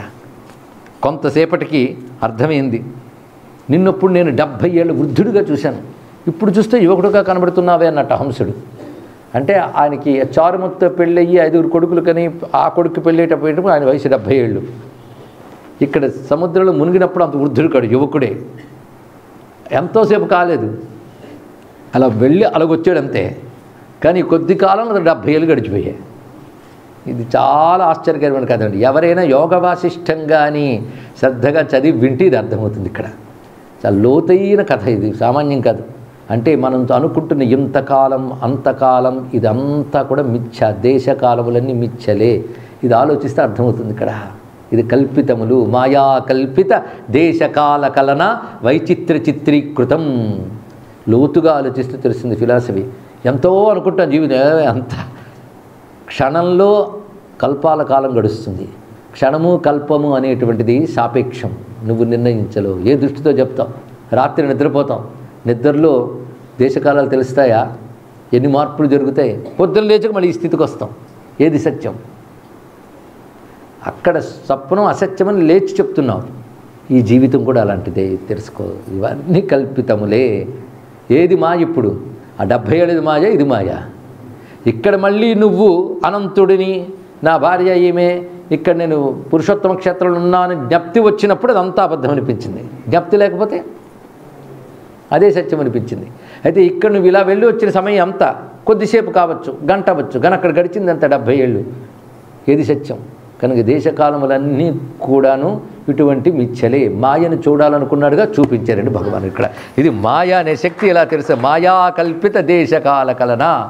కనుక మానవుడు మాయాకల్పితమైనటువంటి బంధములతో అహమ్మములతో ఏర్పరచుకున్న సంసారముల సత్యములని మిథ్యలో పడకుండా ఇవి మాయాకల్పితములను తెలుసుకుంటూ మాయ ఎవడి అధీనంలో ఉందో ఆ పరమాత్మ చింతన చేసి తరించాలి. ఇది దీని యొక్క సారాంశం. ఇక్కడ ఇది ఇంత చెప్పినా ఎలా అయిందండి అనిపిస్తుంది. అదొక మాయ. మాయ అది తెలుసుకోండి ఇక్కడ. ఎందుకంటే స్మృతిలోనే ఉంది ప్రపంచమంతా కూడా. నువ్వు ఇది నాది అనుకుంటే అది, ఆ మెమరీ పోతే ఏముంది? ఏది సత్యం? మర్చిపోయాడండి ఇతడు అంటావు, మర్చిపోయాడితే నువ్వు అంటావు. వాడు మర్చిపోయిన కూడా తెలియదు వాడికి. అవునండి మర్చిపోయానంటే ఏదో కొంత గుర్తుందని అర్థం, వాడికి అది కూడా ఉండదు. ఇది స్మృతి బుద్ధిని ఆశ్రయించింది. ఏది సత్యం చెప్పండి ఇక్కడ? బుద్ధితో ఇది కల్పించుకొని ఇది అది అది ఇది అని నిర్ణయించుకుంటావు. ఆ బుద్ధితో ఏర్పడిన ఇంద్రియాలు ఎవరు నిర్ణయిస్తాయో అది. అందుకే మనం రంగులు చూస్తూ ఉంటాం, ఇవి ఈ రంగు ఆ రంగును బోల్డ్ శాస్త్రాలు రాస్తాం. కానీ సైన్స్ ఏం చెప్తుందంటే రంగులే లేవుట, అది నీ కన్ను కల్పిస్తోందని చెప్పాడు. ఇప్పుడు రంగు ఉన్నట్ట లేనట్ట. అందుకే బాగా అర్థం చేసుకుంటే జగన్మిథ్యాభావం అర్థమవుతుందండి, వేదాంతం యొక్క స్వరూపం అర్థమవుతుంది. ఇక్కడ ఇవన్నీ ఇంద్రియాలను ఆధారం చేసుకుని నిర్ణయిస్తున్నాం, ఇంద్రియాలు బట్టి జగత్తుని నిర్ణయిస్తున్నాం, ఇంద్రియాలను అంటిపెట్టుకున్న మనస్సు బట్టి. కానీ వీటికి ఇంత చైతన్యం ఇస్తున్న పరమాత్మను ఒక్కడిని తెలుసుకుంటే దాని యందు ఇది ప్రకాశిస్తూ ఉన్నది తప్ప ఇది సత్యము కాదు, అధిష్టానమైనదే సత్యము, ఇది తెలుసుకో. కనుక ఈ మాయాతత్వం నాకు అర్థం అవ్వడానికి జరిగింది ఇది. హంసుడు ఇలాగ చక్కగా చెప్తూ దీని అంతరికి తస్మాదీశస్య మాయేయం త్రిజగన్మోహకారిణి జ్ఞానాప్రాప్య అద్వైతలభ్యా మన్యేహిమితి భోద్విజా. చూసారా, ఏదో పురాణం అనుకున్నాం కానీ ముట్టుకుంటే ఏం కనబడుతుంది? అష్టాదశ పురాణ లక్షణాలు ఇలాగ ఉంటాయండి. ఇవి తెలియక పురాణాలేవో కథలని, వేదాంతం చాలా గొప్పదని అనుకుంటాం. వేదాంతం గొప్పదే, దాన్నే పురాణముల ద్వారా అందించాడు. అసలు లక్ష్యం అదే. అజ్ఞానంలో మోహంలో కొట్టుకుపోవడానికి ఆ పురాణములు. ఇది తెలుసుకో. ధర్మము అధర్మము అన్నీ మిథ్యయే. మరి ధర్మరక్షణ అధర్మ శిక్షణ ఇవన్నీ చెప్పారంటే అది మిథ్యని తెలియనంత వరకు ధర్మములో కట్టుబడి ఉండాలి. అప్పుడు చిత్తశుద్ధి ఏర్పడుతుంది. ఎప్పటికైనా మిథ్య ఏదో సత్యం ఏదో తెలుసుకుని తరించుతావు. ఇది గ్రహించవలసిన అంశం అండి ఇక్కడ. అది మిథ్యని చెప్పారు కనుక రేపటి ఇంటికి వెళ్ళగానే నువ్వు మిథ్య, పిల్లలు మిథ్య అనడం కాదు ఇక్కడ. అది వదలదంత తేలిగ్గా. ఇది వినడం వల్ల ఏంటంటే అవి చూస్తున్నా ఇది మిథ్యలని తెలుస్తూ ఉండాలి, దానిలో ప్రవర్తిస్తూ ఉండాలి, దానికి అంటకుండా ఉండాలి, మోహానికి మమకారానికి అంటకుండా ఉండాలి. అందుకు ఈ బోధ అంటే తెలుసుకోవాలి ఇక్కడ. ఏమి చేశారండి నారాయణుడు మాయ? ఆ విధంగా జరగగానే తస్మాదీశస్య మాయేయం జ్ఞానా అప్రాప్య అద్వైతలభ్యా. ఇది బుద్ధికి అందేది కాదు, అద్వయ జ్ఞానం తెలియాలి. అద్వయ జ్ఞానము అంటే బ్రహ్మము మాత్రమే సత్యము అనే జ్ఞానము. పరమాత్మ మాత్రమే సత్యం, మిగిలింది లేదు. మరి మిగిలింది కనబడుతోందంటే కనబడుతోంది కానీ కాదు. అందుకే శాస్త్రం రావలసి వచ్చింది. కనబడుతోందే సత్యం అనుకుంటున్నావు కనుక కాదని చెప్పడానికి శాస్త్రం వచ్చింది. కనబడిందే సత్యం అని చెప్పడానికి శాస్త్రం ఎందుకండి? ఇది అర్థం చేసుకోవాలి. జగత్తు సత్యము అని చెప్పడానికి శాస్త్రం అక్కర్లేదు, అప్పటి వాడికి కనబడుతున్నది. సత్యమేనంగా కనబడుతున్న జగత్తు లేదు, సత్యమైన బ్రహ్మమునికి తెలియబడట్లేదు. అందుకు పుట్టింది శాస్త్రం. ఇదే తెలుసుకోవాలి ఇక్కడ. ఆ శాస్త్రము ద్వారా భగవంతుడు మానవ బుద్ధికి వచ్చిన వివేకాన్ని ఉపయోగిస్తూ ఈ కనబడుతున్నవన్నీ ఇంద్రియాలకి మనస్సుకి గోచరిస్తున్నాయి తప్ప వీడికి యథార్థ స్వరూపం లేదు. వీడికి యథార్థ స్వరూపం ఏది అంటే ఏ ఆత్మ చైతన్యం వల్ల నా మనస్సు ఇంద్రియములు ప్రపంచాన్ని చూడగలుగుతున్నాయో అదే అసలు సత్యం, అది నా స్వస్వరూపము, అదే నారాయణుడు అని తెలుసుకోగలగాలి ఇక్కడ. ఇది గ్రహించవలసినటువంటి జ్ఞాన విషయం అండి ఇక్కడ. అర్థం కాదు కదా, అర్థం కాదు. ఎందుకంటే మాయ అంత ఆక్రమించి ఉంటుంది. దీని నుంచి బయటపడ్డా ఎందుకంటే ఎంత చెప్పని ఇంకా వీటి వైపే కూరుకుపోతున్నాం కానీ దాటే ప్రయత్నం చేయాలి. దీనికి ఎప్పటికి తెలియజేశారండి విషయాన్ని. ఎంత తప్పించి వైరాగ్యంతో బాధపడితే స్ఫురణగా ఒక్క వాక్యాన్ని ఇచ్చి, అంతేగాని నువ్వు పితృవియోగంతో బాధపడుతున్నావు కదా నీ దుఃఖం తీసేస్తాను అనలేదు ఆయన. ఇవన్నీ మిథ్యలు అని చెప్పి మాయమైపోయాడు అంతే. తప్పించిపోయాడు అక్కడి నుంచి ఇక్కడ. తప్పించిపోయిన వాడే అన్ని విడిచిపెట్టి పురుషోత్తమ క్షేత్రంలో 12 ఏళ్ళు తపస్సు చేస్తే మాయాస్వరూపం ఏంటి సత్యస్వరూపం ఏంటి తెలుసుకోవాలనే వివేకం పుట్టించి మాయ చూపించారండి. చూడండి సాధనా క్రమంలో. అదంటే భగవంతుడు దయ వల్లే ఇది తెలియబడుతుంది. ప్రవచనం ఒకవేళ జాగ్రత్తగా చెప్తే, ఒకవేళ జాగ్రత్తగా వింటే, ఎప్పుడు జాగ్రత్తగా వింటే అప్పటికి అర్థమైనట్టుంటుంది. ఎంత తపస్సు చేస్తే అర్థమైందండి మహానుభావుడికి, కనుక ఎంత తేలిగ్గా అర్థం కాదు. అందుకే మనం ఏది విన్నా మాయా మాయా అని మనగానే మనకే వికృతి, ఏమిటంటే మాయ అంటాడు మిథ్య అంటాడు అనే స్థితికి వెళ్ళిపోయాం. అంత కూరుకుపోయాం మిథ్యతో. దీని నుంచి బయటపడడం అంత తేలిక కాదు. అని కబుర్లతో తెలియబడేది కాదు విద్య. కబుర్లతో మాయాస్వరూపం తెలియదు, కబుర్లతో విష్ణుస్వరూపం తెలియదు. చేయవలసిన సాధన ఎంతో. అనంతుడి కథ ప్రారంభం నుంచి ఇక్కడి వరకు వచ్చిన క్రమం పరిశీలించాలి. రాజు అడిగిన ప్రశ్నకి ఇదే సమాధానం. మీ స్త్రీత్వం, మీ పురుషత్వం, పుట్టుక, పెరుగుట ఇవన్నీ కూడా మాయా కల్పితములు. మాయా కల్పితం అంటే ప్రకృతి కార్యము తెలుసుకోండి. ఇప్పుడు ప్రకృతి యొక్క కార్యం. ప్రకృతి అంటే నీ ఇంద్రియాలు, నీ మనస్సు ప్రకృతి. ప్రకృతి యొక్క కార్యం ఈ జగత్తులు ఇది నాది ఇది అనుకోవడం ప్రకృతి యొక్క కార్యం. ఈ ప్రకృతి యొక్క కార్యం ఇప్పుడున్నట్టు రేపు ఉండదు, రేపు ఉన్నట్టు ఇప్పుడు ఉండదు, క్షణక్షణానికి మారిపోతుంటుంది. అప్పుడు ఇది ఎలా సత్యం అవుతుంది? ఈ క్షణక్షణానికి మారిపోతున్న ప్రకృతితో ఇవాళ నీకు ప్రియం అంటావు, రేపు వాడు ద్వేషుడు అవుతున్నాడు. 2-3 రోజులతో వాడు మరపుకొస్తాడు, మరొకడు వస్తాడు. ఏది సత్యం చెప్పండి ఇక్కడ? ఇలాగ బుద్ధి ఇంద్రియ మనస్సులతో పట్టుకు తిరుగుతున్నదంతా నీకే తెలిసిపోతుంది, మార్పులు జరుగుతున్నాయి. అయితే వీటన్నిటితో పట్టుకుంటూ తిరుగుతున్న చైతన్యం ఒకటి ఉన్నది, అది మారలేదు. బాల్యాదిష్వపి జాగ్రత్త తథా సర్వాస్వస్థాస్వపి వ్యావృత్తాత్యనువర్తమానమహమిత్యంత స్ఫురంతం సదా. సరిగ్గా మొత్తం దక్షిణామూర్తి స్తోత్రం వస్తుంది చూసారా, అదే ఇక్కడ చెప్తున్నాడు. ఇక్కడ అది గ్రహించు, అతడు శాశ్వతుడు, అతడు సర్వవ్యాపకుడైన విష్ణువు, అతడు చైతన్యం, అది నీ స్వస్వరూపం, నువ్వు ఆ చైతన్యానికి సంబంధించిన వాడివి, వీటివి కాదు అని బుద్ధి ప్రకృతి వికారాలకు లోను కాకుండా పరమాత్మ వైపు తిరగాలి. ప్రకృతి వికారములు మాయా, పరమాత్మని వికారం అనకూడదు, పరమాత్మ స్వరూపము సత్యం ఇక్కడ. కనుక పరమాత్మది స్వరూపము, ప్రకృతిది వికారము. మనం దేనితో కలిసి చూస్తున్నాం? ప్రకృతితో. ఎందుకంటే నేను అనగానే స్పృహ ఇంద్రియాలతో వస్తున్నది, మనస్సుతో వస్తుంది, బుద్ధితో వస్తుంది. ఇవన్నీ ఏమిటి చెప్పండి? ప్రకృతి. ప్రకృతి వికారాలతో నేను కలుపుకున్నప్పుడు మాయాంతు ప్రకృతి విద్యాం మాయనంత మహేశ్వరం అన్వయించుకోవాలి. చూసారా మాయ గురించి ఎంత తేలిగ్గా తెలిసిపోయిందో, ఎంత తేలిగ్గా తెలిసింది, ఎంత అవస్థపడ్డాడు మహానుభావుడు. ఇప్పుడు ఒక కథని కల్పించి చూపించాడు, క్షణంలో అంతా వచ్చింది. క్షణం సత్యమా, 70 ఏళ్ళు సత్యమా? Space and time is relative. రెండు space and time are relative. Relative సాపేక్షం. ఏం చెప్తావు? నీ స్వప్నంలో కాలం వేరు, నీ జాగ్రత్తలో కాలం వేరు. స్వప్నంలో మరి సుషుప్తిలో కాలం వేరు. మీకు ఇవాళ కల్లోనే వృద్ధులు అయిపోయినట్టు, పిల్లలు కూడా పెద్దవాళ్ళు అయిపోయినట్టు కొట్టేస్తున్నట్టు వస్తుంది. ఇంకా వాడు పక్కనే పడుకుంటాడు చిన్నపిల్లాడు. ఏది సత్యం? అక్కడికి సత్యం, ఇక్కడికి సత్యం, రెండు అసత్యాలే జ్ఞానికి తెలుసుకోండి. ఇక్కడ ఆ వివేకం ఎలా కలిగించాడో చూసారా, ఆలోచిస్తే నిద్ర వస్తుంది కదా, అదే అండి వేదాంతం. అత్యద్భుతం. ఆ జ్ఞానం కలిగించాడు. జగన్నాథ క్షేత్రానికి తీసుకెళ్ళి 12 ఏళ్ళు తపస్సు చేస్తే స్వామి కల్పించాడు. అంటే ఎంత సాధన చేస్తే, అంటే తను ఎవడిని ఇష్టపడతాడో వాడికి స్వామి చేసేది మాయను తొలగిస్తాడు. ముందు అర్థమైతే కదా తొలగించడం అని ఆయనే అన్నాడు. దైవీయేషా గుణమయి మమ మాయా దురత్యయ మామేవ ఏ ప్రపద్యంతే మాయామేతాం తరంతితే. ఇంతే తెలుసుకోవాలండి ఇక్కడ. కనుక ప్రకృతి కార్యములు మాయా. ఎవడి వల్ల ప్రకృతి కార్యములు నడుస్తున్నాయో వాడు మాయాతీతుడు. మాయాతీతుడిని నన్ను పట్టుకున్నాడు, మాయను దాటగలడు. అంతే కదా.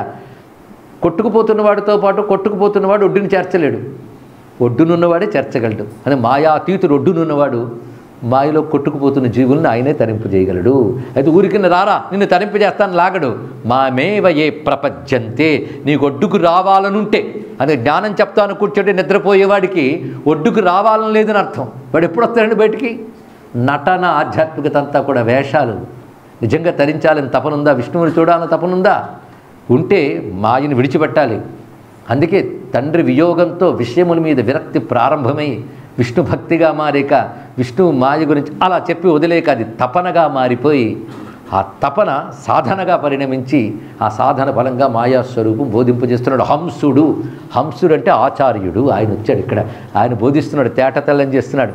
గురు రూపంలో ఆయన వస్తాడు కదా. ఇలా బోధించగానే ఇప్పుడు ఏం చెప్తావు? అంతా మాయని తెలిసిందే. అయితే ఇది తెలిసినంత మాత్రాన సాధన అయిపోతుందా? ఇప్పుడు పెద్ద కష్టం ఏంటంటే మనస్సును ప్రకృతి కార్యాల్లో కలిపేయకుండా పరమాత్మ యందు నిలబెట్టాలండి. ఇప్పుడు ఇది చేయవలసిన సాధన. అదంత తేలిక. ఇప్పుడు స్పష్టమైంది. ప్రకృతి కార్యాల నుంచి పరమాత్మ ఏమి తెలియలేదు.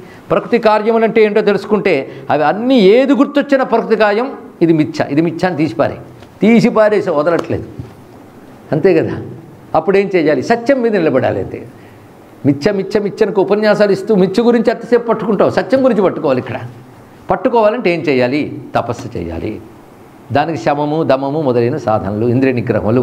అందుకోసం నేనేం చేశానంటే అన్నీ విడిచిపెట్టి ఇంద్రియ నిగ్రహం లేనివాడు పరమాత్మని పట్టుకోలేడని నాకు తెలిసింది. ఇది తెలుసుకున్నాను. కనుక ఈ పూజ చేసి ఆ పూజ చేసి వ్రతాలు చేస్తూ ప్రపంచం మీద వైరాగ్యంతో విషయాలు పరిచయం చేసేపు వెళ్ళిపోయాను. తపస్సులు చేశాను, జపం చేశాను, ధ్యానం చేశాను. ఇవి లాభం లేదు. ఇంద్రియాలను పూర్తిగా నిగ్రహించాలి అని తెలుసుకుని అతోహం వనమాసాధ్య తపకృత్వా విధానతః సేంద్రియాణాన్న మనసో నిగ్రహో భూత్ కదాచన. అలా ఇంద్రియాలను నిగ్రహించాను. నా మనసః ఇంద్రియాలను నిగ్రహించాలని అంటే ఏదైనా విషయం మీద ప్రీతి కలుగుతున్నా ఇంద్రియ నిగ్రహం కదా అని తినడు. ఏదో విషయం ఆకర్షిస్తున్నా ఇంద్రియ నిగ్రహం కదా అని చూడ్డు. ఇలాంటి ఇంద్రియ నిగ్రహాలు. అవునా, ఉపవాసం ఉన్నప్పుడు చేస్తుంటారు చాలామంది. ఆ రోజు అది ఇది తినేయాలనిపిస్తూ ఉంటుంది ఎందుకో, కానీ ఇవాళ ఉపవాసం కదా రేపు చూద్దాంలే అంటే వాడికి ఇంకా రేపు ఆ వస్తువు మీద రుచి ఉంది. ఏమి నిగ్రహించాడు ఇప్పుడు? ఇంద్రియం నిగ్రహించాడు. అవునా లేదా? అలా కొంతమంది దీక్షాకాలంలో పడతారండి. 40 రోజులు ఏది తాగను, ఏది తినను అంటాడు. ఆ 40 రోజులు ఏది తాగడు, కానీ మనసు పికేస్తూ ఉంటుంది. 41వ రోజు విప్పేసిన వెంటనే మొట్టమొదటి చేసే పని అది. అంటే అర్థం ఏమిటి? ఇక్కడ ఇంద్రియాలను నిగ్రహించాడు, మనస్సును నిగ్రహించలేదు. కష్టమైపోతుంది. ఈ సమయంలో ఈ ఇంద్రియాలు చాలా ప్రమాదం చేస్తున్నాయని చెప్పి వాటిని కొట్టడం మొదలెట్టాడు. చూడండి, ఇది ఒక సాధన. చేతిని, కాలిని, కంటిని గీక్కోవడం మొదలెడుతున్నాడు. ఇలా నేను చేస్తూ ఇంద్రియాల వల్ల కదా పాడైపోయాను, కానీ ఇంద్రియాలను కొట్టాలి అనుకుంటూ ఉంటే ఆ ఇంద్రియ అధిదేవతలు ఎదురుగొచ్చి ప్రత్యక్షమయ్యానికి. ఎంత అద్భుతమైన కథ చూడండి. జాగ్రత్తగా ఆలోచిస్తే ఈ కథ చాలా అవసరమైన కథ ప్రతివాడికి కూడా. పరమాత్మ కావాలనుకున్న వాడికి అవసరమైన కథ. కాలక్షేపం వాళ్ళకి మాత్రం ఏమీ పర్వాలేదు, చాలా ఆనందం కలిగిస్తుంది. ఏ విధమైన ఆనందమని చెప్పక్కర్లేదు, స్పందనే ఉండదు. ఇది ఈ కథలో అద్భుతం. ఇంద్రియాలను హింసించదలుచుకున్నాడు. అప్పుడు ఇంద్రియాది దేవతలు వచ్చారు. వాళ్ళు ఎవరంటే దిగ్వా తర్క ప్రచేతోస్వి వన్నీంద్రోపేంద్ర మిత్రకా ఇతి తే దశ. 10 మంది వచ్చారట, 10 ఇంద్రియ దేవతలు. వాళ్ళ పేర్లు దిక్కులు, వాయుదేవుడు, సూర్యుడు, ప్రచేతసుడు, అశ్విని దేవతలు అంటే 2, అగ్ని, ఇంద్రుడు, ఉపేంద్రుడు, మిత్రుడు. ఈ 10 మంది వచ్చి ఒక నవ్వు నవ్వారు. మేము నీ ఇంద్రియాల్లో ప్రతిష్ఠింపబడి ఉన్నాం. నువ్వు గీకి కొడుతూ ఉన్నావు, కానీ నీ పురాకృత సుకృతం వల్ల ఇంద్రియాల్లో మేము ఆ శక్తులుగా ఉన్నాం తెలుసుకో. వాటి వల్ల పనిచేస్తున్నాయి. ఇంద్రుడు ఇక్కడుంటే చెయ్యిలేస్తుంది, సూర్యుడు ఉంటే కనిపిస్తుంది. కానీ ఇంద్రియములు దేవతలు. ఇంద్రియముగా గొప్పది కాదు, ఇంద్రియమునందు ఈశ్వర శక్తి ఉంటే అది పనిచేస్తుంది. అవునా లేదా? కొంచెం అద్భుతమైన విషయం. ఇంద్రియంలో ఈశ్వర శక్తి ఉంటే కాళ్ళు నడుస్తున్నాయి, ఇంద్రియంలో ఈశ్వర శక్తి ఉంటే స్పర్శ తెలుస్తుంది. కనుక అవన్నీ నీవని నువ్వు అనుకుంటున్నావు. కనుక ఇంద్రియముల శక్తులు ఎవరు?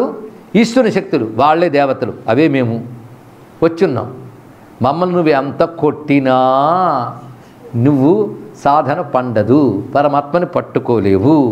ఆ మాటకొస్తే గుడ్డివాళ్ళు, చెవిటి వాళ్ళు, ఇంద్రియాలు లేని వాళ్ళు అందరూ గొప్ప సాధకులు అంటావా, సిద్ధులు అంటావా అన్నది ఇక్కడ. అంధానాం బధిరాణాంచ వికలేంద్రియ జీవినాం వనేపి విషయ వ్యగ్రం మానసం లక్షయామహే. వాళ్ళు అడవుల్లోకి వెళ్తారు. గుడ్డివాడు ఆహా సిద్ధి పొందేశాడా, కను పని చేయదు. ఇంకోడు కుంటివాడు అయ్యిందా చెప్పు. కానీ ఇంద్రియాలు లేకపోవడం గొప్పది కాదయ్యా.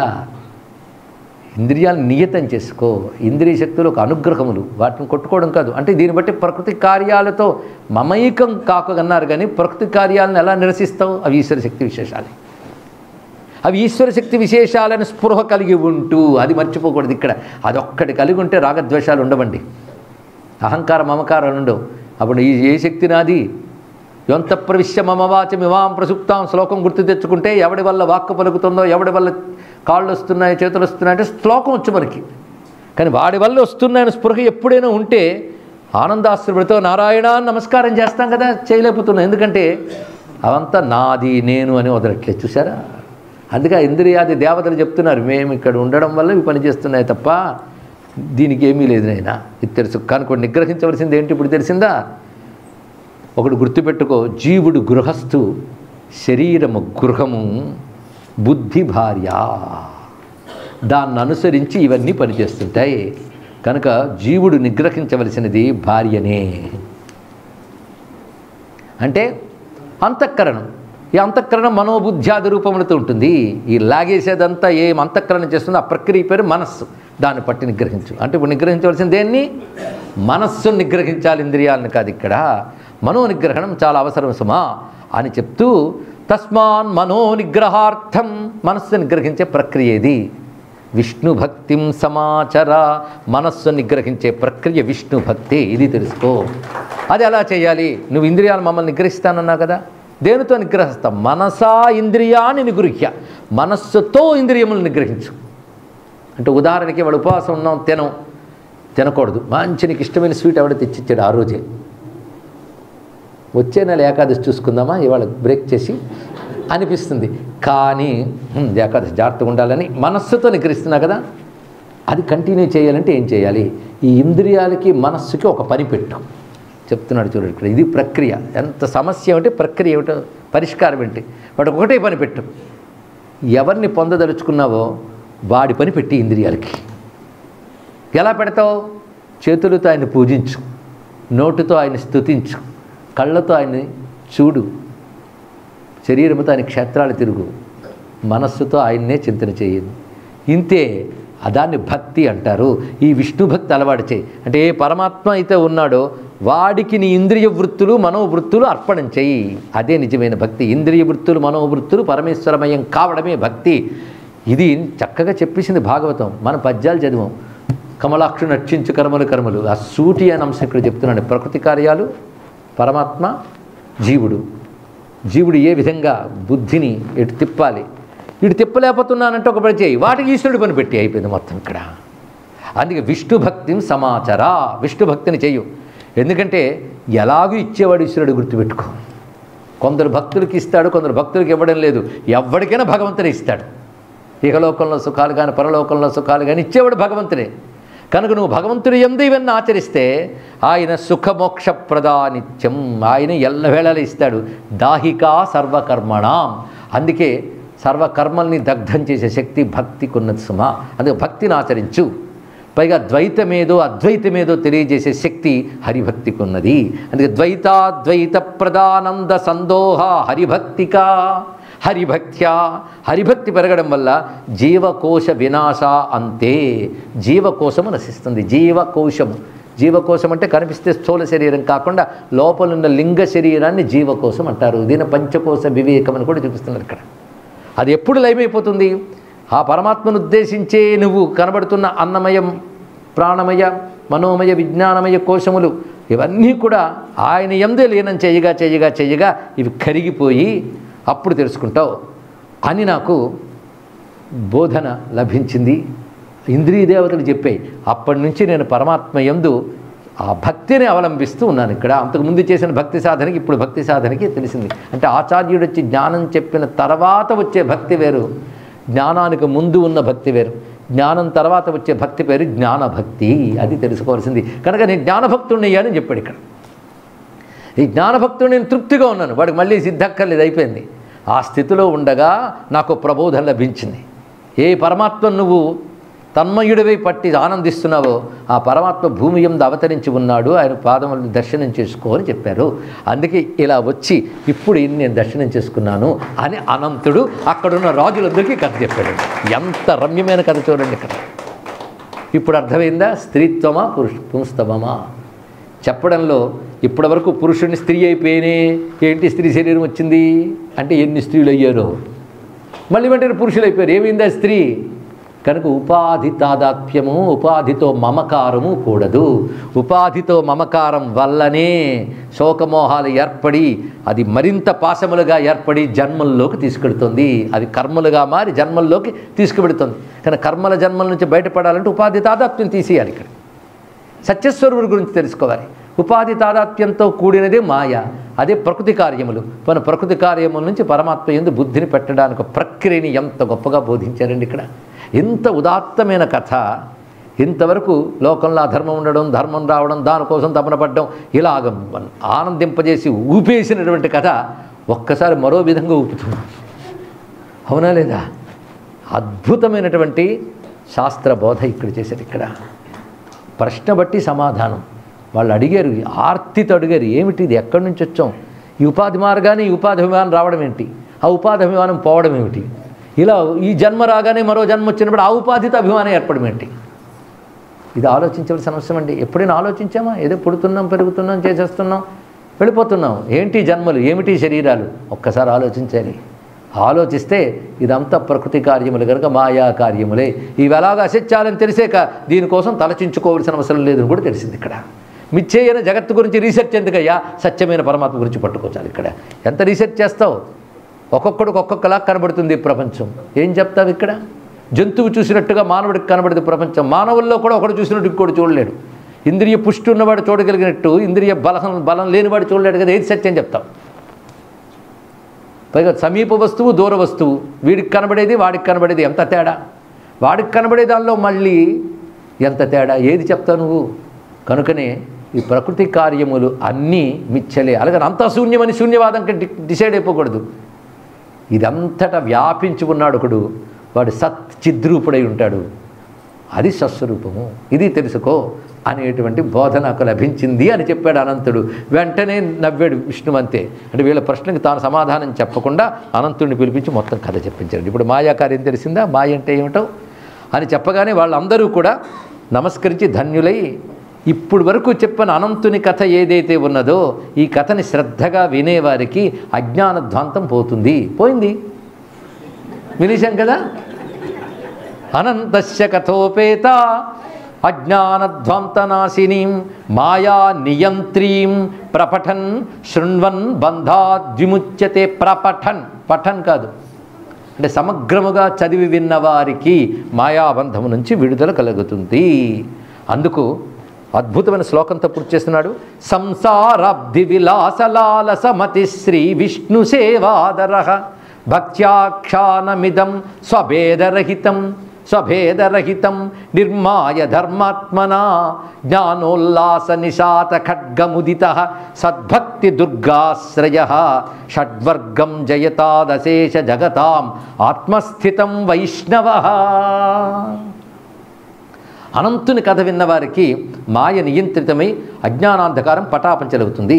వాడు విష్ణు సేవా తత్పరుడై ధర్మపరాయణుడై సంసార సాగరంలో విహరించాలనుకునేవాడు కూడా ఈ కథ వినడం వల్ల విష్ణు సేవా తత్పరుడై భక్తితో ఆనందిస్తూ జ్ఞానమనే ఖడ్గం ధరించి భక్తి అనే దుర్గంలో కూర్చొని, అంటే రాజుకు దుర్గం ఉండాలి, ఖడ్గం ఉండాలి కదా, అంటే భక్తి అనే దుర్గంలో కూర్చొని, అంటే విష్ణు భక్తిలో ఉంటే కోటలో ఉన్న రాజులాగా హాయిగా ఉంటాడట భక్తులు. వాడికి ఏ భయం ఉండదు, ఏ టెన్షన్లు ఉండవు. ఎందుకంటే కోటలో ఉన్న రాజుకి కాపలాలు తలుపులు అన్నీ కూడా హాయిగా ఉంటాడు, అలా ఉంటాడట. కానీ భక్తి దుర్గములా ఉంటుంది. ఒకవేళ శత్రువుల్ని ఎవరైనా వచ్చినా గుమ్మం దగ్గర కొట్టగలడు, దానికి తగ్గ ఖడ్గం చేతిలో పట్టుకున్నాడు. ఆ ఖడ్గం పేరు జ్ఞాన నిశాత ఖడ్గం, దాన్ని పట్టుకున్నాడు. కనుక జ్ఞానం అనే ఖడ్గం పట్టుకొని భక్తి అనే దుర్గంలో ఉన్న వైష్ణవుడు కామక్రోధ లోభమోహమదమాత్సర్యాలనే శత్రువుల్ని జయించగలడు.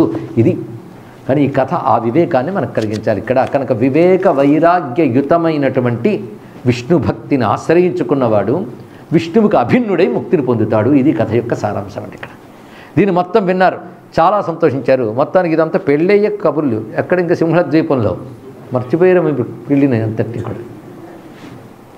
ఆ సమయంలో అప్పటికప్పుడు ఇంద్రుడు కల్కి జగత్తును ఉద్ధరించడానికి వచ్చారంటే సమస్త దేవతల్ని అందరిని ఉద్ధరించడానికి వచ్చాడని తెలుసుకుని ఆయన కల్కికి నమస్కారం చేసుకుని విశ్వకర్మని పిలిచి ఇప్పుడు ఈయన శంబళ గ్రామానికి వెళ్తున్నాడు. ఇదివరకు వేరు, ఇప్పుడు సమస్త లోకాన్ని రక్షించడానికి అక్కడక్కడక్కడక్కడక్కడ ఉన్న ధార్మికులైన వాళ్ళందరినీ ప్రోధి చేస్తాడు. ఇప్పుడు ఎలా చేస్తాడు చూడండి. ఇప్పుడే అసలు సింహద్వీపుడు కలిసింది, విశాఖ ఇప్పుడు కలిశాడు, ఇంకెవరిని కలుపుకుంటాడో. కలుపుకుని వెళ్ళాలంటే కేంద్రమేది ఒక గ్రామం, అది రాజధాని నగరం కాదు. యజ్ఞయాగాలు క్రతువులు చేసుకుంటూ వేదాధ్యయనం చేసుకుని చిన్న గ్రామం, ఆ గ్రామం మా స్వామిది. కానీ అక్కడి నుంచి ఆయన మొత్తం నడపబోతున్నాడు కనుక ఇదే ఇప్పుడు ధర్మ రాజధాని కావాలి, ఏది ఆ గ్రామమే. అందుకే దాన్ని అద్భుతంగా తీర్చిదిద్దాలని చెప్పి విశ్వకర్మను పిలిచాడు ఇంద్రుడు. విశ్వకర్మన్ శంభలేత్వం గృహోద్యానాట్ట ఘట్టితం. విశ్వకర్మకు ఆజ్ఞాపించగానే విశ్వకర్మ ఆ మాటను అనుసరించి వెళ్ళి అద్భుతంగా మార్చాడు శంబల గ్రామంలో. రమ్యమైన ఉద్యానవనాలు, రమ్యమైన భవనాలు, కాసారములు ఒకటేమిటి ఎలా మార్చాడు అనేది సుమారు 7-8 శ్లోకాలు ఉన్నాయండి. అంత అందంగా మార్చాడు. ఇంకేని వెళ్ళలేదు. ఈ లోపల ఇక్కడ బృహద్రథుడు అనేక రకములైనటువంటి సంభారములు సారి ఏర్పాటు చేసి కూతుర్ని అల్లుడిని సాగనంపడానికి సిద్ధం చేస్తున్నాడు ఇక్కడ. ఆ సమయంలో ముందుగా చిలుకని పిలిచి నేను వస్తున్నాను శంబల గ్రామానికి వెళ్ళి మా అమ్మా నాన్నగారికి అందరికీ చెప్పు అని తెలియజేశాడు కల్కి.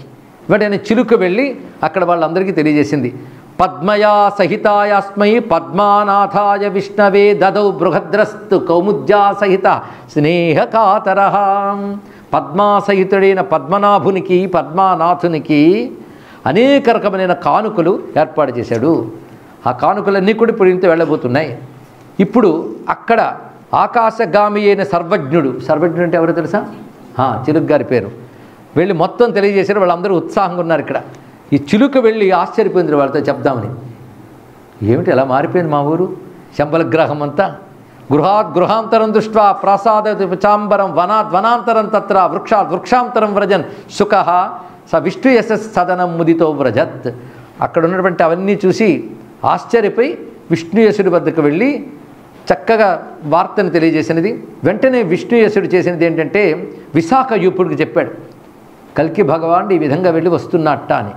ఇది మొత్తం మన రాజ్యానికే చాలా ఆనందకరమైన అంశం గనక, ఈ రాజ్య పాలకుడుగా ఈ గ్రామం నా పాలనాధీనంలో ఉన్నది గనక నా బాధ్యతగా నేను అన్ని ఆహ్వానం పలుకుతాను అని చెప్పి పూర్ణ కుంభంతో చందనాదులతో వెంటనే ఆ ప్రాంతములన్నీ అలంకరింపజేశాడు.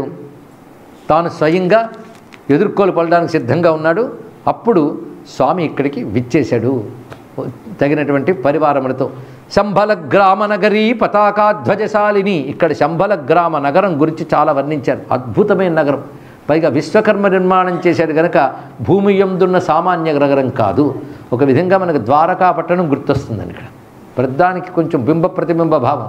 ఈ శంభల గ్రామం ఆ విధంగా ఒక దివ్య నగరంగా మారిపోయింది మొత్తం ఇక్కడ.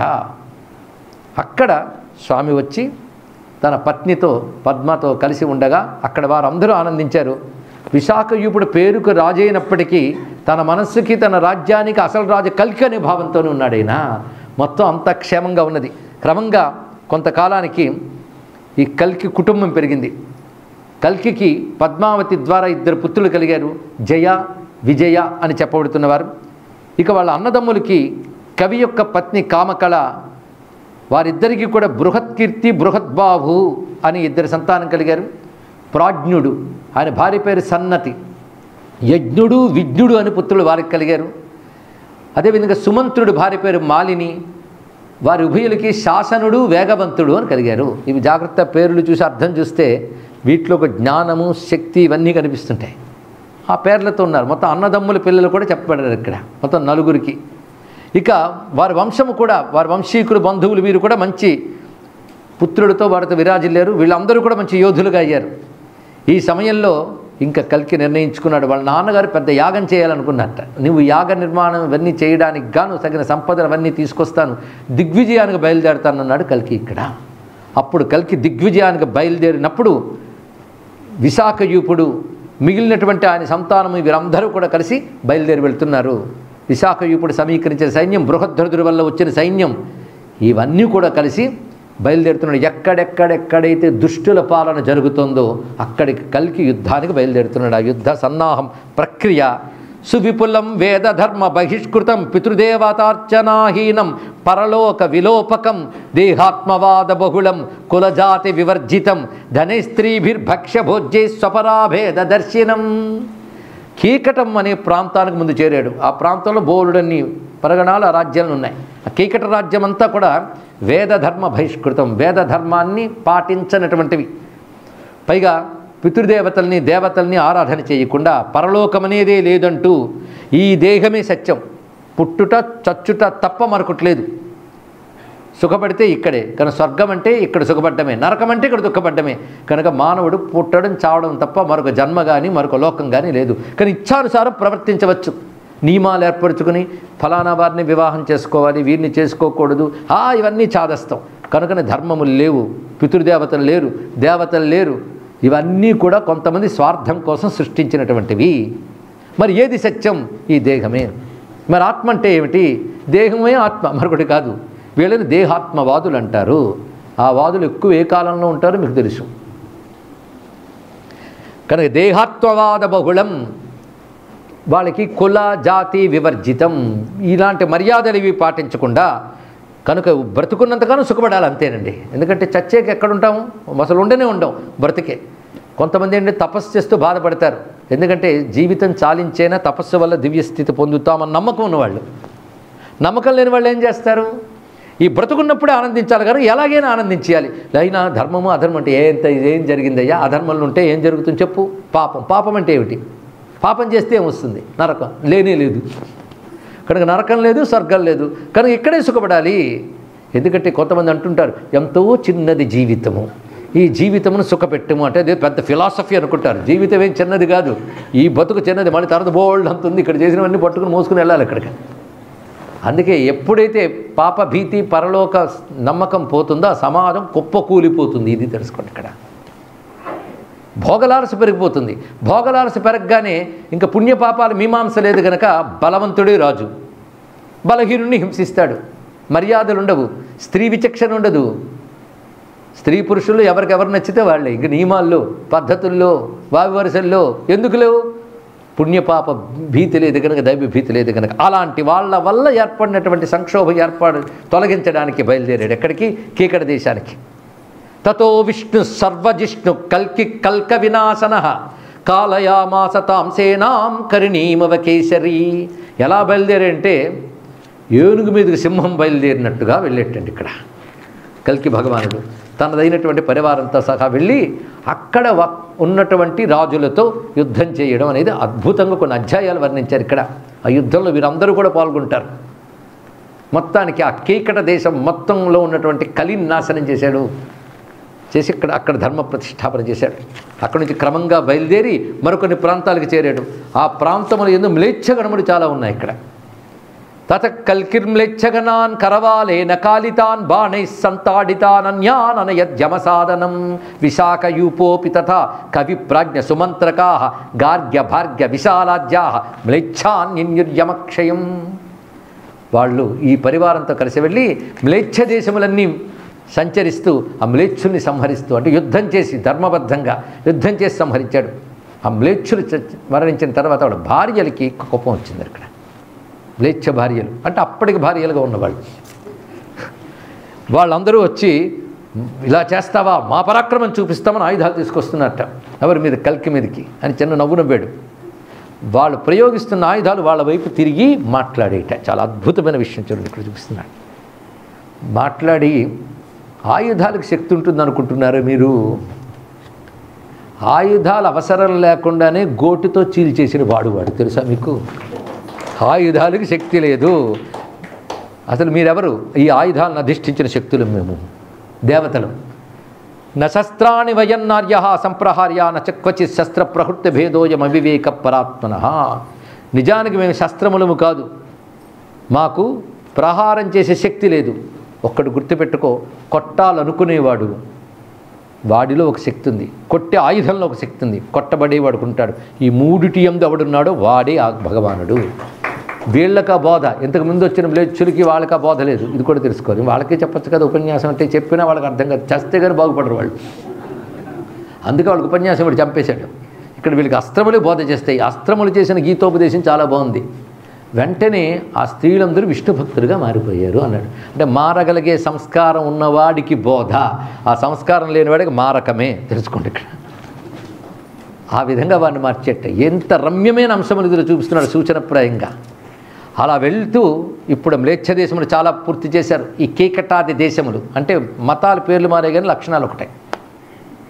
ఎందుకంటే వాడు దేవుడు ఉన్నారు, పరలోకం ఉన్నాయని చెప్తూనే దెబ్బతీసే మ్లేచ్ఛ మతాలు. అసలు అవేవీ లేవి, ఇష్టానుసారం ఉండొచ్చని నాస్తికమైనటువంటి దేశాలు అవి. ఇద్దరి వల్ల కలుగుతున్నది ప్రమాదమే. ఇక్కడ వాటన్నిటి కొట్టుకుంటూ వస్తున్నాడు. చాలా కొట్టుకుంటూ వస్తూ చక్రతీర్థం అనే చోట కూర్చున్నట్ట కల్కి తన సేనలతో. అప్పుడు కొంతమంది మహర్షులు ఆయన వద్దకు వచ్చారు, కల్కి వద్దకు. వాలకిల్యాదికాన్ అల్పకాయాన్ చీర జటాధరాన్ వినయావనత కల్కిస్తానా కృపడాన్ భయాత్. అనేక మంది మహర్షులు దీనవదనాలతో వచ్చారు. మహర్షులు దీనవదనాలతో ఉంటే తట్టుకోలేండి ఈయన. ఏమిటి ఇలా వచ్చారంటే, ఈ అరణ్య ప్రాంతములు ఇవన్నీ తీర్థములు ఉన్నాయి, పవిత్రమైన అరణ్యములు. ఇక్కడ కుథోదరి అని ఒక రాక్షసి తిరుగుతుంది. ఆమె పరివారం చాలా పెరిగిపోయింది. ఆమె ఒక పర్వతం మీద కాలు పెట్టి మరొక పర్వతం మీద కాలు పెట్టి పిల్లలకి స్తన్యమిస్తుంది. ఇక్కడ అంత భయంకరమైనటువంటి ఆమె. కాకంజుడు అనేవాడు ఆమెకి భర్త, వికంజుడు అనేవాడు కొడుకు. వీళ్లతో కలిసి మొత్తం మహర్షుల్ని బ్రతకనివ్వకుండా తాపసుల్ని హింసిస్తున్నారు. అర్థం దండకారణ్యానికి వెళ్ళినప్పుడు రాముడు ముందు ఎలా అడిగారో అలా అడిగారండి వీళ్ళందరూ. అడిగితే వారిని ఎలాగైనా సంహరిస్తారని మాట ఇచ్చి కల్కి శాలలతో వెళ్ళి ఆ రాక్షసగణాన్ని సంహరించాడు. ఎంత నిష్కంటకం చేస్తున్నాడో చూడండి, దుష్టులందరినీ కొడుతూ. అలా చేసి ఒకసారి అక్కడి నుంచి గంగా తీరంలో హరిద్వార క్షేత్రం వద్ద తనదైన సైన్యంతో కూర్చుని ఉండగా పిండారక వనం అనే ప్రాంతం గంగా తీరంలో హరిద్వారం వద్ద ఉన్నది. అక్కడ కల్కి సమావేశమై ఉండగా ఒక్కసారి మరికొంతమంది మహర్షులు వచ్చారు అక్కడికి. వాళ్ళ పేర్లు చెప్తున్నాడు ఇక్కడ. తతస్తే వామదేవ అత్రి వశిష్ఠ గాలవో భృగు పరాశర నారద అశ్వత్థామా రామకృపస్థిత దుర్వాసా దేవలక్కణ్వో వేద ప్రమితిరంగిరా ఏతే చాన్యే చ బహవో మునయ సంశితవ్రతా. ఇది అద్భుతమైన వృత్తాంతం చెప్తున్నాడు ఇక్కడ. మహర్షుల పేర్లు వినేశారు కదా. వామదేవుడు, అత్రి, వశిష్ఠుడు, గాలవుడు, భృగుడు, పరాశరుడు, నారదుడు, అశ్వత్థామ, రాముడు, కృపుడు, త్రితుడు, దూర్వాసుడు, దేవలుడు, కణ్వుడు, ప్రమితి, అంగిరుడు మొదలైన మహర్షులు వచ్చారు. ఆ మహర్షులకి ముందుగా ఇద్దరున్నట్ట, మహావీరులైనటువంటి క్షత్రియులు. కృత్వాగ్రే వాళ్ళు మరు దేవాపి అనేటువంటి వాళ్ళు. చంద్ర సూర్యకులోద్భవవు, సూర్యచంద్రవంశంలో పుట్టినటువంటి వారు. వారు ఇద్దరితో పాటు ఇక్కడికి రాగానే వాళ్ళందరినీ చూసి వినయంగా నమస్కారం చేసి మునులతో అంటున్నాడు, మీరెవరు, ఎందుకు వచ్చారు అని అడిగాడు కల్కి. వాళ్ళు వెంటనే నవ్వి, జయ అశేష జగన్నాథ విదిత అఖిల మానస, అందరి మనస్సు తెలిసిన జగన్నాథుడా, సృష్టిస్థితిలయాధ్యక్ష పరమాత్మన్ ప్రసీదన, సృష్టిస్థితిలయలకు అధ్యక్షుడివైన పరమాత్మ అనుగ్రహించు. కాలకర్మ గుణావాస ప్రసారిత నిజక్రియ బ్రహ్మాదునుత పాదాబ్జ పద్మానాథ ప్రసీదన అంటూ ఇక్కడ ముందున్నటువంటి వాడు మరుడు, ఈయన పేరు దేవాపి. మేమందరము వచ్చి నిన్ను ఆశ్రయించాము, నువ్వు ఆదేశించిన ప్రకారంగా ధర్మ ప్రతిష్టాపన జరగాలి, దానికి నువ్వు ఏమి నిర్వహించాలో అది నిర్వహించాలి, కనుక మేమందరం వచ్చి ఆశ్రయించాము అంటే అందరూ సమావేశమే ఉన్నారు. ప్రశాంతంగా మాట్లాడుతూ మీరు మీ పరిచయాలు చేసుకోండి అని మరువుని మొదలైన వారిని అడిగాడు కల్కి. అప్పుడు మరువు చెప్తున్నాడు, ముందుకొచ్చి నమస్కారం చేసి, మీరు సర్వజ్ఞులు, మీకు తెలియంది లేదు, కానీ మీ ఆదేశానుసారం మేము చెప్పాలి కనుక చెప్తున్నాం. తవనాభేహ అభూత్ బ్రహ్మ, నీ నాభి నుంచి బ్రహ్మదేవుడు కలిగాడు, అంటే విష్ణువు నాభి నుంచి బ్రహ్మదేవుడు కలిగాడు. బ్రహ్మ నుంచి మరీచి కలిగాడు. ఆ మరీచి యొక్క పుత్రుడు మనువు, వైవస్త మనువు. ఆయన పుత్రుడు ఇక్ష్వాకు, ఇక్ష్వాకు పుత్రుడు యవనాశ్వడు, యవనాశ్వడు పుత్రుడు మాంధాత, మాంధాత పుత్రుడు పురుకుత్సుడు, పురుకుత్సుని పుత్రుడు అనరణ్యుడు, అరణ్యుని పుత్రుడు త్రసద్దస్యువు, ఆయన పుత్రుడు హర్యస్సుడు, ఆయన పుత్రుడు అరుణుడు, ఆయనకి త్రియరుణుడు అని కూడా పేరున్నది. ఆయన పుత్రుడు త్రిశంకుడు, ఆయన పుత్రుడు హరిశ్చంద్రుడు, హరిశ్చంద్రుడి పుత్రుడు రోహితుడు అని హరితుడు నామాంతరం ఉన్నది. అతని పుత్రుడు భరకుడు, భరకుడు పుత్రుడు వృకుడు, వృకుడు పుత్రుడు అసమంజసుడు, అసమంజసుని పుత్రుడు అంశుమంతుడు, అంశుమంతుడి పుత్రుడు దిలీపుడు, దిలీపు పుత్రుడు భగీరథుడు. ఆ భగీరథుల వల్లనే ఇదిగో ఇప్పుడు కూర్చున్నామే మనం హరిద్వార్ దగ్గర, ఈ గంగ అక్కడి నుంచి కలిగిందయ్యా అని కాస్త గంగని ప్రశంసించి, ఏనా నేత జాహ్నవీయం ఖ్యాతా భగీరథీ భువి అని గంగకు నమస్కారం చేసి, ఆ భగీరథ పుత్రుడు నాభుడు, నాభుడు పుత్రుడు సింధుద్వీపుడు, సింధుద్వీపుడు పుత్రుడు ఆయుతాయువు, ఆయన పుత్రుడు ఋతుపర్ణుడు, ఋతుపర్ణుడి పుత్రుడు సుదాసుడు, సుదాసుని పుత్రుడు సౌదాసుడు, సౌదాసుని పుత్రుడు అశ్మకుడు, అశ్మక పుత్రుడు మూలకుడు, మూలక పుత్రుడు దశరథుడు. ఈ దశరథుడు వేరు, తర్వాత దశరథుడు వేరు పేరు. ఆయన పుత్రుడు ఏడబిడుడు, ఆయన పుత్రుడు విశ్వసకుడు, ఆయన కుమారుడు ఖట్వాంగుడు, ఆయన యొక్క కుమారుడు రఘుమహారాజు. తర్వాత వచ్చినప్పుడు అజుడు, అజపుత్రుడు దశరథుడు. అటువంటి దశరథునికి తస్మాద్ రామో హరి సాక్షాత్ ఆవిర్భూతో జగత్పతి, ఆయనకి రాముడు కలిగాడయ్యా అనగానే కలికి కొంత ముందుకొచ్చి, విస్తరేణ శ్రీరామచరితం వదా అన్నాడు. ఇక్కడ ఎంతవరకు అందరు వీళ్ళ కొడుకు వాడి కొడుకు చెప్పి వినేశాను, కానీ నాకు హరి సాక్షాత్ ఆవిర్భవించాడు అన్నావు గనక రాముడి కథ చెప్పు అంటే తన కథ తనకు వినాలనిపించిందండి. ఎందుకంటే అంత గొప్ప అవతారం ఎప్పుడు ఎత్తలేదు ఆయన. అందుకే అది వినాలనుకుంటే ఇక్కడి నుంచి 30 శ్లోకాలు రామాయణం చెప్పబడుతుంది. అత్యద్భుతమైన రామాయణం. ఈ 30 శ్లోకాలు చెప్పేస్తాను అనుకున్నారా? సీతాపతే కర్మవక్తుం కస్సమర్థోస్తి భూతలే శేష సహస్రవదనేరపి లాలాయితో భవేత్ చెప్పమన్నారు. కానీ సీతాపతి యొక్క గొప్పతనం చెప్పాలి అంటే ఎవడి వల్ల అవుతుందయ్యా? 1000 తలకాయలున్న ఆదిశేషు వల్ల కూడా కాదు. అయినా నువ్వు ఆదేశించేవి గనక నా బుద్ధికి అందినంత చెప్తున్నాను. ఎందుకంటే రామస్య చరితం పుణ్యం పాపతాప ప్రమోచనం, అది పాపాన్ని తాపాన్ని పోగొడుతుంది గనక చెప్తున్నాను. ఇక్కడ అజాది విబుధార్థితో జని చతుర్భిరంశైకులే రవే రజసుతాదజో జగతి యాతు దానక్షయ శిశు కుశిఖసాధ్వర క్షయ కర్రక్షయో యో బలాద్బలీ లలిత కంధరో జయతి జానకీ వల్లభ, జయతి జానకీ వల్లభ అని ప్రారంభించి మొత్తం రాముడు పుట్టుక నుంచి కథనంతటి చాలా చక్కగా తెలియజేస్తూ హనుమంతుడు రావడం, సుందరకాండ ఇత్యాదులన్నీ వివరించి పురంధర కథాధర సపది తత్ర రక్షపతిం విభీషణమభీషణం సమకరోత్తతో రాఘవ హరీశ్వర గుణావ్రతో అవనిసుతాయుత సానుజో రథే శివ సఖేరితే సువిమలే లసత్పుష్పకే మునీశ్వర గణార్చితో రఘుపతి స్వయోధ్యామ్యయౌ వివిచ్య ముని లాంఛనం గుహగృహేతి సఖ్యం స్మరన్. రావణ వధ చేసి పుష్పక విమానంపై సీతా సమేతుడై పరివారంతో వస్తూ విభీషణ్ణి అభీషణుడిగా చేసి ఆ మహానుభావుడు అయోధ్య నగరానికి చేరుకున్నాడు.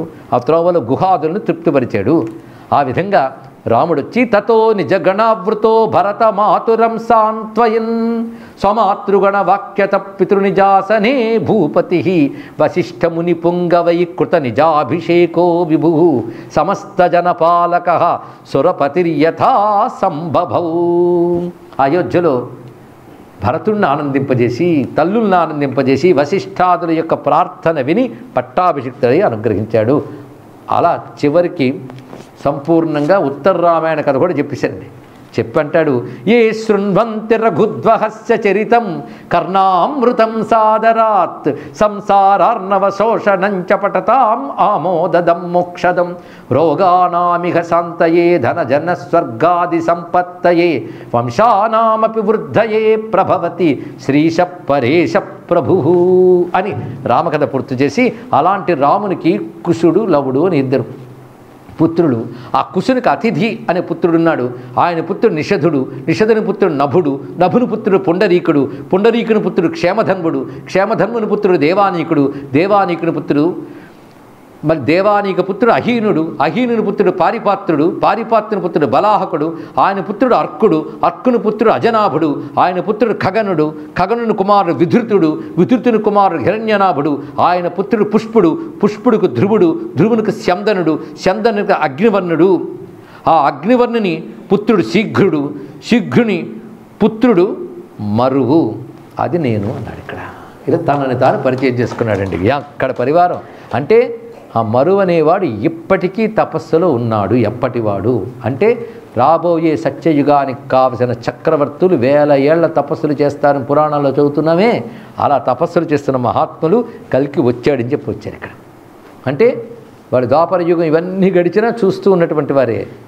తర్వాత చక్రవర్తులుగా ఉండవలసిన వాళ్ళు కొన్ని అగోచర స్థలములు ఎందు తపస్సులుగా ఉన్నారు దివ్య శరీరాలతో. ఇది అర్థం చేసుకోవాల్సింది ఇక్కడ. ఆ మరువును నేను ఇంతవరకు కూడా వ్యాసుని ద్వారా తెలుసుకొని కలాపం అనే గ్రామంలో తపస్సు చేస్తున్నాను. ఈ కలాప గ్రామం యొక్క వర్ణన హిమవత్ పర్వత ప్రాంత భూమికల్లో ఒకానొక రహస్య భూమికగా చెప్తారు. అక్కడ అనేక మంది సిద్ధపురుషులు ఉన్నారు. ఇప్పటికీ అలాంటి సిద్ధధామాలు ఉన్నాయి. అవి తర్వాత రాబోయే సత్యయుగాలకు కావలసినటువంటి సామగ్రిని రక్షించే చోట్లవని తెలుసుకుంటారు. అక్కడ ఆ కలాపం అనే గ్రామంలో నేను తపస్సు చేస్తున్నాను. అలా తపస్సు నేను చేస్తూ ఉంటే వ్యాసులు వారు వచ్చి నాకు చెప్పారు, ఇలా కల్కి పుట్టాడు అని. అందుకు నీ వద్దకు వచ్చామయ్యా అన్నారు. తవావతారం విజ్ఞాయ వ్యాసాత్ సత్యవతీసుతం అయింది. మరి తమరో పక్కనున్న దేవాపి ఆయన చెప్తున్నాడు, నీ నాభీకమ నుంచి బ్రహ్మ జన్మించాడన్నది ఈయన చెప్పాడు. నేను అది చెప్తున్నాను. ఆయన పుత్రుల్లో మరీచి ఆ పరంపర ఆయన చెప్పాడు. మా పరంపర ఏమిటంటే బ్రహ్మ నుంచి కలిగినవాడు అత్రి, అత్రి పుత్రుడు చంద్రుడు, ఇది చంద్రవంశం. చంద్రుని పుత్రుడు బుధుడు, బుధుని పుత్రుడు పురూరవుడు, పురూరవుని పుత్రుడు నహుషుడు, నహుషుని పుత్రుడు యయాతి, యయాతికి దేవయానియందు యదు తుర్వసులు ఇద్దరు పుత్రులు కలబడ్డారు. అలాగే శర్మిష్ఠకు దృశ్యుడు అనుడు పూరుడు అనే పుత్రులు కలిగారు. తర్వాత యయాతి ఈ పుత్రులు కలిగి ఉంటే ఆ పూరు పుత్రుడు జనమేజయుడు. ఆ జనమేజయుడు వేరు, తర్వాత వచ్చిన జనమేజయ పరీక్షణ్ మహారాజు పుత్రుడు వేరు. పేరు అదే పెట్టారు. జనమేజయ పుత్రుడు ప్రచిన్వంతుడు, ప్రచిన్వంతుని పుత్రుడు ప్రవీరుడు, ప్రవీరుని పుత్రుడు మనస్సువు, మనస్సుని పుత్రుడు అభయదుడు, అభయదుని పుత్రుడు ఉరుక్షయుడు, ఉరుక్షయుని పుత్రుడు త్రయరుని, త్రయుని పుత్రుడు పుష్కరారుని, పుష్కరారుని పుత్రుడు బృహత్క్షత్రుడు, బృహత్క్షత్రుని పుత్రుడు హస్తి. ఈయన పేరుతోనే హస్తినానగరం అనేది ఏర్పడింది. ఆయన పుత్రుడు అజమీఢుడు, ద్విమీఢుడు, పురుమీఢుడు ముగ్గురు పుత్రులు. అజమీఢ పుత్రుడు వృక్షుడు, వృక్షపుత్రుడు సంవరణుడు, సంవరణ పుత్రుడు కురువు, కురుపుత్రుడు పరీక్షిత్తు. అంటే మధ్యలో వంశం అంతా చెప్పి పరీక్షిత్తు దాకా తెచ్చారు ఇక్కడ. తర్వాత సుధను, జన్ను, నిషేధులు వీళ్ళు పరీక్షిత్తు పుత్రుడు. సుధను పుత్రుడు సుహోత్రుడు, సుహోత్రుడు పుత్రుడు చవనుడు, చవన పుత్రుడు బృహద్రథుడు, బృహద్రథ పుత్రుడు కుశాగ్రుడు, కుశాగ్ర పుత్రుడు ఋషువుడు. అంటే ఇక్కడ చెప్పిన పరీక్షిత్తుకి తర్వాత అభిమన్యుపుత్రుడు పరీక్షిత్తుకి సంబంధం లేదని తెలుసుకోవాలి. ఆ నామం ఇక్కడ పెట్టుకున్నారు. వృషభపుత్రుడు సత్యజిత్తు, సత్యజిత్తు పుత్రుడు పుష్పవంతుడు, నహుషుడు పుష్పవంతుడి పుత్రుడు. అంతకుముందు నహుషుడు ఉన్నాడు. ఈ నహుషుడు అంటే ఆ పేరు పెట్టారు. అలాగే పుష్పవంతుని పుత్రుడు, ఆయన పుత్రుడు బృహద్రథుడు. బృహద్రథునికి శత్రుతాపకుడైన జరాసంధుడు, జరాసంధుని పుత్రుడు సహదేవుడు, సహదేవుడు పుత్రుడు సోమాపి పుత్రుడు శృతస్రవసుడు, శృతస్రవసుని పుత్రుడు సురధుడు, సురధుని పుత్రుడు విదూరథుడు, విదూరథుని పుత్రుడు సార్వభౌముడు, సార్వభౌముని పుత్రుడు జయసేనుడు, జయసేనుని పుత్రుడు రథానీకుడు, రథానీకుని పుత్రుడు యుతాయువు, ఆయన పుత్రుడు దేవాతిథి, దేవాతిథి పుత్రుడు రుక్షుడు, రుక్షుడు పుత్రుడు దిలీపుడు, దిలీపు పుత్రుడు ప్రతీపకుడు, ఆయన పుత్రుడు దేవాపి నేను అన్నాడు. ఇక్కడ విన్నటువంటి దిలీపనామం, జరాసంధనామం ఆ దిలీపుడు కాదు, అదేవిధంగా కృష్ణావతారంలోని జరాసంధుడు కాదు. ఇది తెలుసుకోవాలి. ఇక్కడ పేర్లు మాత్రమే కలిసి ఉన్నాయి. మొత్తానికి ఆ దేవాపి కూడా ఎప్పటి నుంచి తపస్సు చేస్తున్నాడో అని చెప్తూ, నేను రాజ్యాన్ని శంతనువుకి అప్పగించి కలాప గ్రామంలో తపస్సు చేస్తున్నాను అంటే శంతనుపుత్రుడు భీష్ముడు. ఆ శంతను కాలంలోనే నేను తపస్సు గెలిపాడు అక్కడికి. అప్పటి నుంచి తపస్సు చేస్తున్నట్ట. అంటే మధ్యలో ఎంత జరిగిందండి కదా, ఇంకెంత జరుగుతుంది. అప్పటి వరకు ఉన్నారు. అంటే ఈ మహాచక్రవర్తులు తపస్సు చేస్తూ ఎన్ని యుగాల నుంచి ఉన్నారు చూసుకోండి. ఎన్ని వేల సంవత్సరాలు, లక్షల సంవత్సరాల పాటు ఉన్నారు ఇక్కడ అని చెప్తే, యువాం పరమధర్మజ్ఞౌ రాజానౌ విద్రాభువౌ మదాదేశకరౌ భూత్వా నిజరాజ్యం వరిష్యద. ఇంకా మీరు నా ఆజ్ఞను అనుసరించి రాజ్యపాలన చేయాలి. ఇప్పుడు ఈ మరువు అయోధ్య పట్టణాన్ని రాజధానిగా చేసి పాలిస్తాడు. ఇప్పుడు అవన్నీ కూడా మ్లేచ్ఛాక్రాంతములు ఉన్నాయి. చాలా మటుకు కొట్టాను. ఇప్పుడు మీరు నాతో కలిసి వస్తారు. మనందరం కలిసి వాటిని నాశనం చేస్తాం. ఇవాళ నేను మీకు పట్టాభిషిక్తుని చేస్తున్నట్లుగా తర్వాత అక్కడ పట్టాభిషిక్తులు అవుతారు. మరో త్వాం అభిషేక్ష్యామి నిజాయోధ్యాం పురే అధునా. నీకు ఇప్పుడే పట్టాభిషిక్తుని చేస్తున్నాను. ఇక్కడే నువ్వు అయోధ్యకి రాజు అవుతావు. హత్వా మ్లేచ్ఛాన్ అధర్మిష్టాన్ ప్రజాభూత విహింసకాన్. ముందుగా మ్లేచ్ఛాదులందరినీ కూడా నశింపజేసి నువ్వు అక్కడ రాజు అయ్యేటట్టుగా ఇప్పుడే పట్టాభిషేకం చేస్తున్నాను. ఎలాగైతే విభీషణుడికి ముందే పట్టాభిషేకం చేశాడో అలాగా. దేవాపే తవ రాజ్యేత్వం హస్తినాపురపత్తనే. దేవాపి నువ్వు హస్తినాపురంలో రాజు అవుతావు. అభిషేక్షామి రాజార్షే హత్వా పుక్కసకాన్ రణే. అంటే ఆ ప్రాంతంలో ఆక్రమించుకున్న పేర్లు చెప్తున్నాడు. పుల్కసులు మొదలైన వారు అక్కడున్నారు, మ్లేచ్ఛాదులు ఇక్కడున్నారు. వాళ్ళని పూర్తిగా నశింపజేసి నిన్ను పట్టాభిషేకం చేస్తున్నాను. అప్పటికే కలియుగం అంతమైపోతున్న స్థితి, అది మర్చిపోవద్దు. ఇప్పుడు కలియుగం కాదు, అది అంతస్థితి. కనుక ఇప్పుడు కృతయుగానికి తగ్గ ఏర్పాట్లన్నీ చేస్తున్నాడు ఇక్కడ. నేనేం చేస్తాను అంటే, నేను మధురా నగరంలో ఉంటూ వీటికి కావలసినవన్నీ ఏర్పాట్లు చేస్తాను. ఇక్కడ వెళ్ళి మధురాయామహం స్థిత్వా హరిష్యామితువో భయం అని చెప్తూ, పైగా ఎలాంటి రాక్షసులు ఉన్నారంటే శయ్యాకర్ణానుష్ట్రముఖ అనేక జంఘాన్ వినోదరాన్ హత్వా కృతయుగం కృత్వా పాలయిష్యామ్యహం ప్రజా తపోదేశం వ్రతం త్యక్త్వా సమారుహ్య రథాంతరం. ఇప్పటి వరకు మీరు తపస్సులో ఉన్నారు ఎవరు? మరువు, దేవాపి. ఇంకా మీ తపోవేషం విడిచిపెట్టి రాజవేషంగా మారి రథానికి బయలుదేరండి. మనందరం బయలుదేరి వెళదాం. మనకు కావలసిన సేనలు వచ్చే అనగానే ముందుకు విశాఖయుపుడు కూడా వచ్చాడు. విశాఖయుపుడిని పిలిచి, నీ కూతురు సుందరి అనున్నది, ఆమెను మరువుకిచ్చి వివాహం చెయ్యి. అలాగే రుచిరాశ్వుడు అనే చక్రవర్తి ఉన్నాడు, ఆయన పుత్రిక శాంత, ఆమెను దేవాపికిచ్చి వివాహం చేయని పెళ్ళిళ్ళు చేయించారండి. మరువుకి దేవాపికి కూడా పెళ్ళిళ్ళు చేయించి వాళ్ళందరితో సహా సిద్ధమై అప్పుడు బయలుదేరి మిగిలిన ప్రాంతాలు యుద్ధానికి వెళ్తున్నాడు కల్కి. ఇప్పుడు ఆయన విజయగాథ ఇప్పటి వరకు కొన్ని విన్నాం. ఇప్పుడు బయలుదేరి వెళ్తున్నాడు. ఇంకేం చేస్తాడో చూడాలి. లోకాతీతో నిజతను మరున్నాసితా ధర్మ సంగ తేజోరాశి. ఇలా వీళ్ళందరూ యుద్ధానికి వెళ్ళబోతూ ఉండగా ఆకాశం నుంచి ఒక దివ్యమైన తేజస్సు దిగి వచ్చిందండి. బ్రహ్మచారి అయిన మహా తేజస్సుతో ఉన్నాడు. ఇప్పుడు అందరూ సిద్ధమై ఉన్నారు. ఆ వచ్చిన బ్రహ్మచారిని చూసి కల్కి అడుగుతున్నాడు, ఎవరు మీరు? మహాత్ములు అనుగ్రహించడానికి ఇలా వస్తారను వింటూ ఉంటాం, ఇవాళ మీరు వచ్చారు, మీరు ఎవరు అని అడిగితే ఆయన ఎవరో చెప్పబోతున్నాడు. అదేమిటో రేపు తెలుసుకుందాం. సర్వం శ్రీమన్నారాయణార్పణమస్తు. నారాయణ స్వరూప గణేశార్పణమస్తు. స్వస్తి ప్రజాభ్య పరిపాలయంతాం న్యాయేన మార్గేణ మహిమహీషాః. గోబ్రాహ్మణేభ్యः శుభమస్తు నిత్యం. లోకాः సమస్తాः సుఖినో భవంతు. కాళే వర్షదపర్జన్య పృథివీ సస్యశాలిని. దేశోऽयं క్షోభరహితో బ్రాహ్మణాः సంతు నిర్భయాः. అపుత్రాः పుత్రిణः సంతు పుత్రిణः సంతు పౌత్రిణः. అధనాः సధనాः సంతు జీవంతు శరదాం శతం. మంగళం కోసలేంద్రాయ మహనీయ గుణాత్మనే చక్రవర్తి తనూజాయ సార్వభౌమాయ మంగళం. సచ్చిత్సుఖస్వరూపాయ శివశక్త్యైక్యరూపిణే వల్లభా ప్రాణకాంతాయ శ్రీ గణేశాయ మంగళం. శ్రీమద్రమారమణ గోవిందో హరి గోవింద. సిద్ధలక్ష్మీ వల్లభాంబా సమేత శ్రీ మహాగణపతి స్వామికి, శ్రీ మహాగణపతి స్వామికి, శ్రీ మహాగణపతి స్వామికి. గణేశ పురాణంలో ఒక్కొక్క యుగంలో గణపతి ఒక్కొక్క రూపంలో ఉంటాడని చెప్తూ కలియుగంలో అశ్వారూఢుడై ఖడ్గదారి అయి ఉంటాడని చెప్పారండి ఇక్కడ. దీన్ని బట్టి అన్వయం సమన్వయం మనకే తెలుస్తున్నది. అటువంటి గణపతిని మనం ప్రార్థన చేసుకుంటూ రేపటి రోజున స్వామి ఉత్సవాల్లో అత్యంత ముఖ్యమైన దినం దూర్వాష్టమి కనుక అష్టమి నాడు దుర్వామహిం మన ఎన్నికమాల్లో చెప్పుకున్నాం. స్వామికి 1,00,000 దుర్వార్చన జరగబోతుంది. రేపు ఉదయం 9 గంటలకు మనందరం అందులో పాల్గొవచ్చు. ప్రతివారు చిందు చేయకుండా దూర్వాలు చేతితో పట్టుకుని గణపతి సహస్రనామ స్తోత్రం గకార సహస్రనామాలు వింటూ వాటిని సమర్పిస్తే అర్చకులు గణపతికి వాటిని సమర్పిస్తారు. అందరూ రేపు ఆ సేవలో పాల్గొనవచ్చు. మళ్ళీ సాయంకాలం యథాతథంగా రేపు మనం కల్కి అవతార వైభవం పూర్తి చేసేస్తున్నాం. మరొకటి రేపు రాధాష్టమి. సాయంకాలం అక్కడ రాధాదేవి ఉత్సవం చేసుకుని ఇక్కడికి వస్తాం. అక్కడ రాధమ్మ ఉంది కృష్ణ సహితంగా మనకి. రేపు సంపూర్ణంగా కల్కి అవతార వైభవ ప్రవచనం పూర్ణాహుతి రేపు. ఎల్లుండి వల్లభా సమేత గణపతి కళ్యాణం సాయంకాలం. 13వ తేదీ మధ్యాహ్నం పూర్ణాహుతి. ఇది మన ఉత్సవం ప్రోగ్రాం. ఇదంతా మనం గణపతి ఉత్సవంలో భాగంగా జరుపుకుంటున్నాం అని మర్చిపోవద్దు. గణపతి కూడా మొత్తం సేవలన్నీ చేయించుకుని ఇక్కడికి వచ్చి కూర్చుంటాడు పురాణ సేవ వినడానికి. మళ్ళీ వెళ్ళి తన గుళ్ళోకి తను వెళ్తాడు. రేపు ఆయన పలకరిద్దాం. సర్వం శ్రీ మహాగణపతి చరణారవిందార్పణమస్తు. స్వస్తి. నమః పార్వతీపతయే. హర హర మహాదేవ.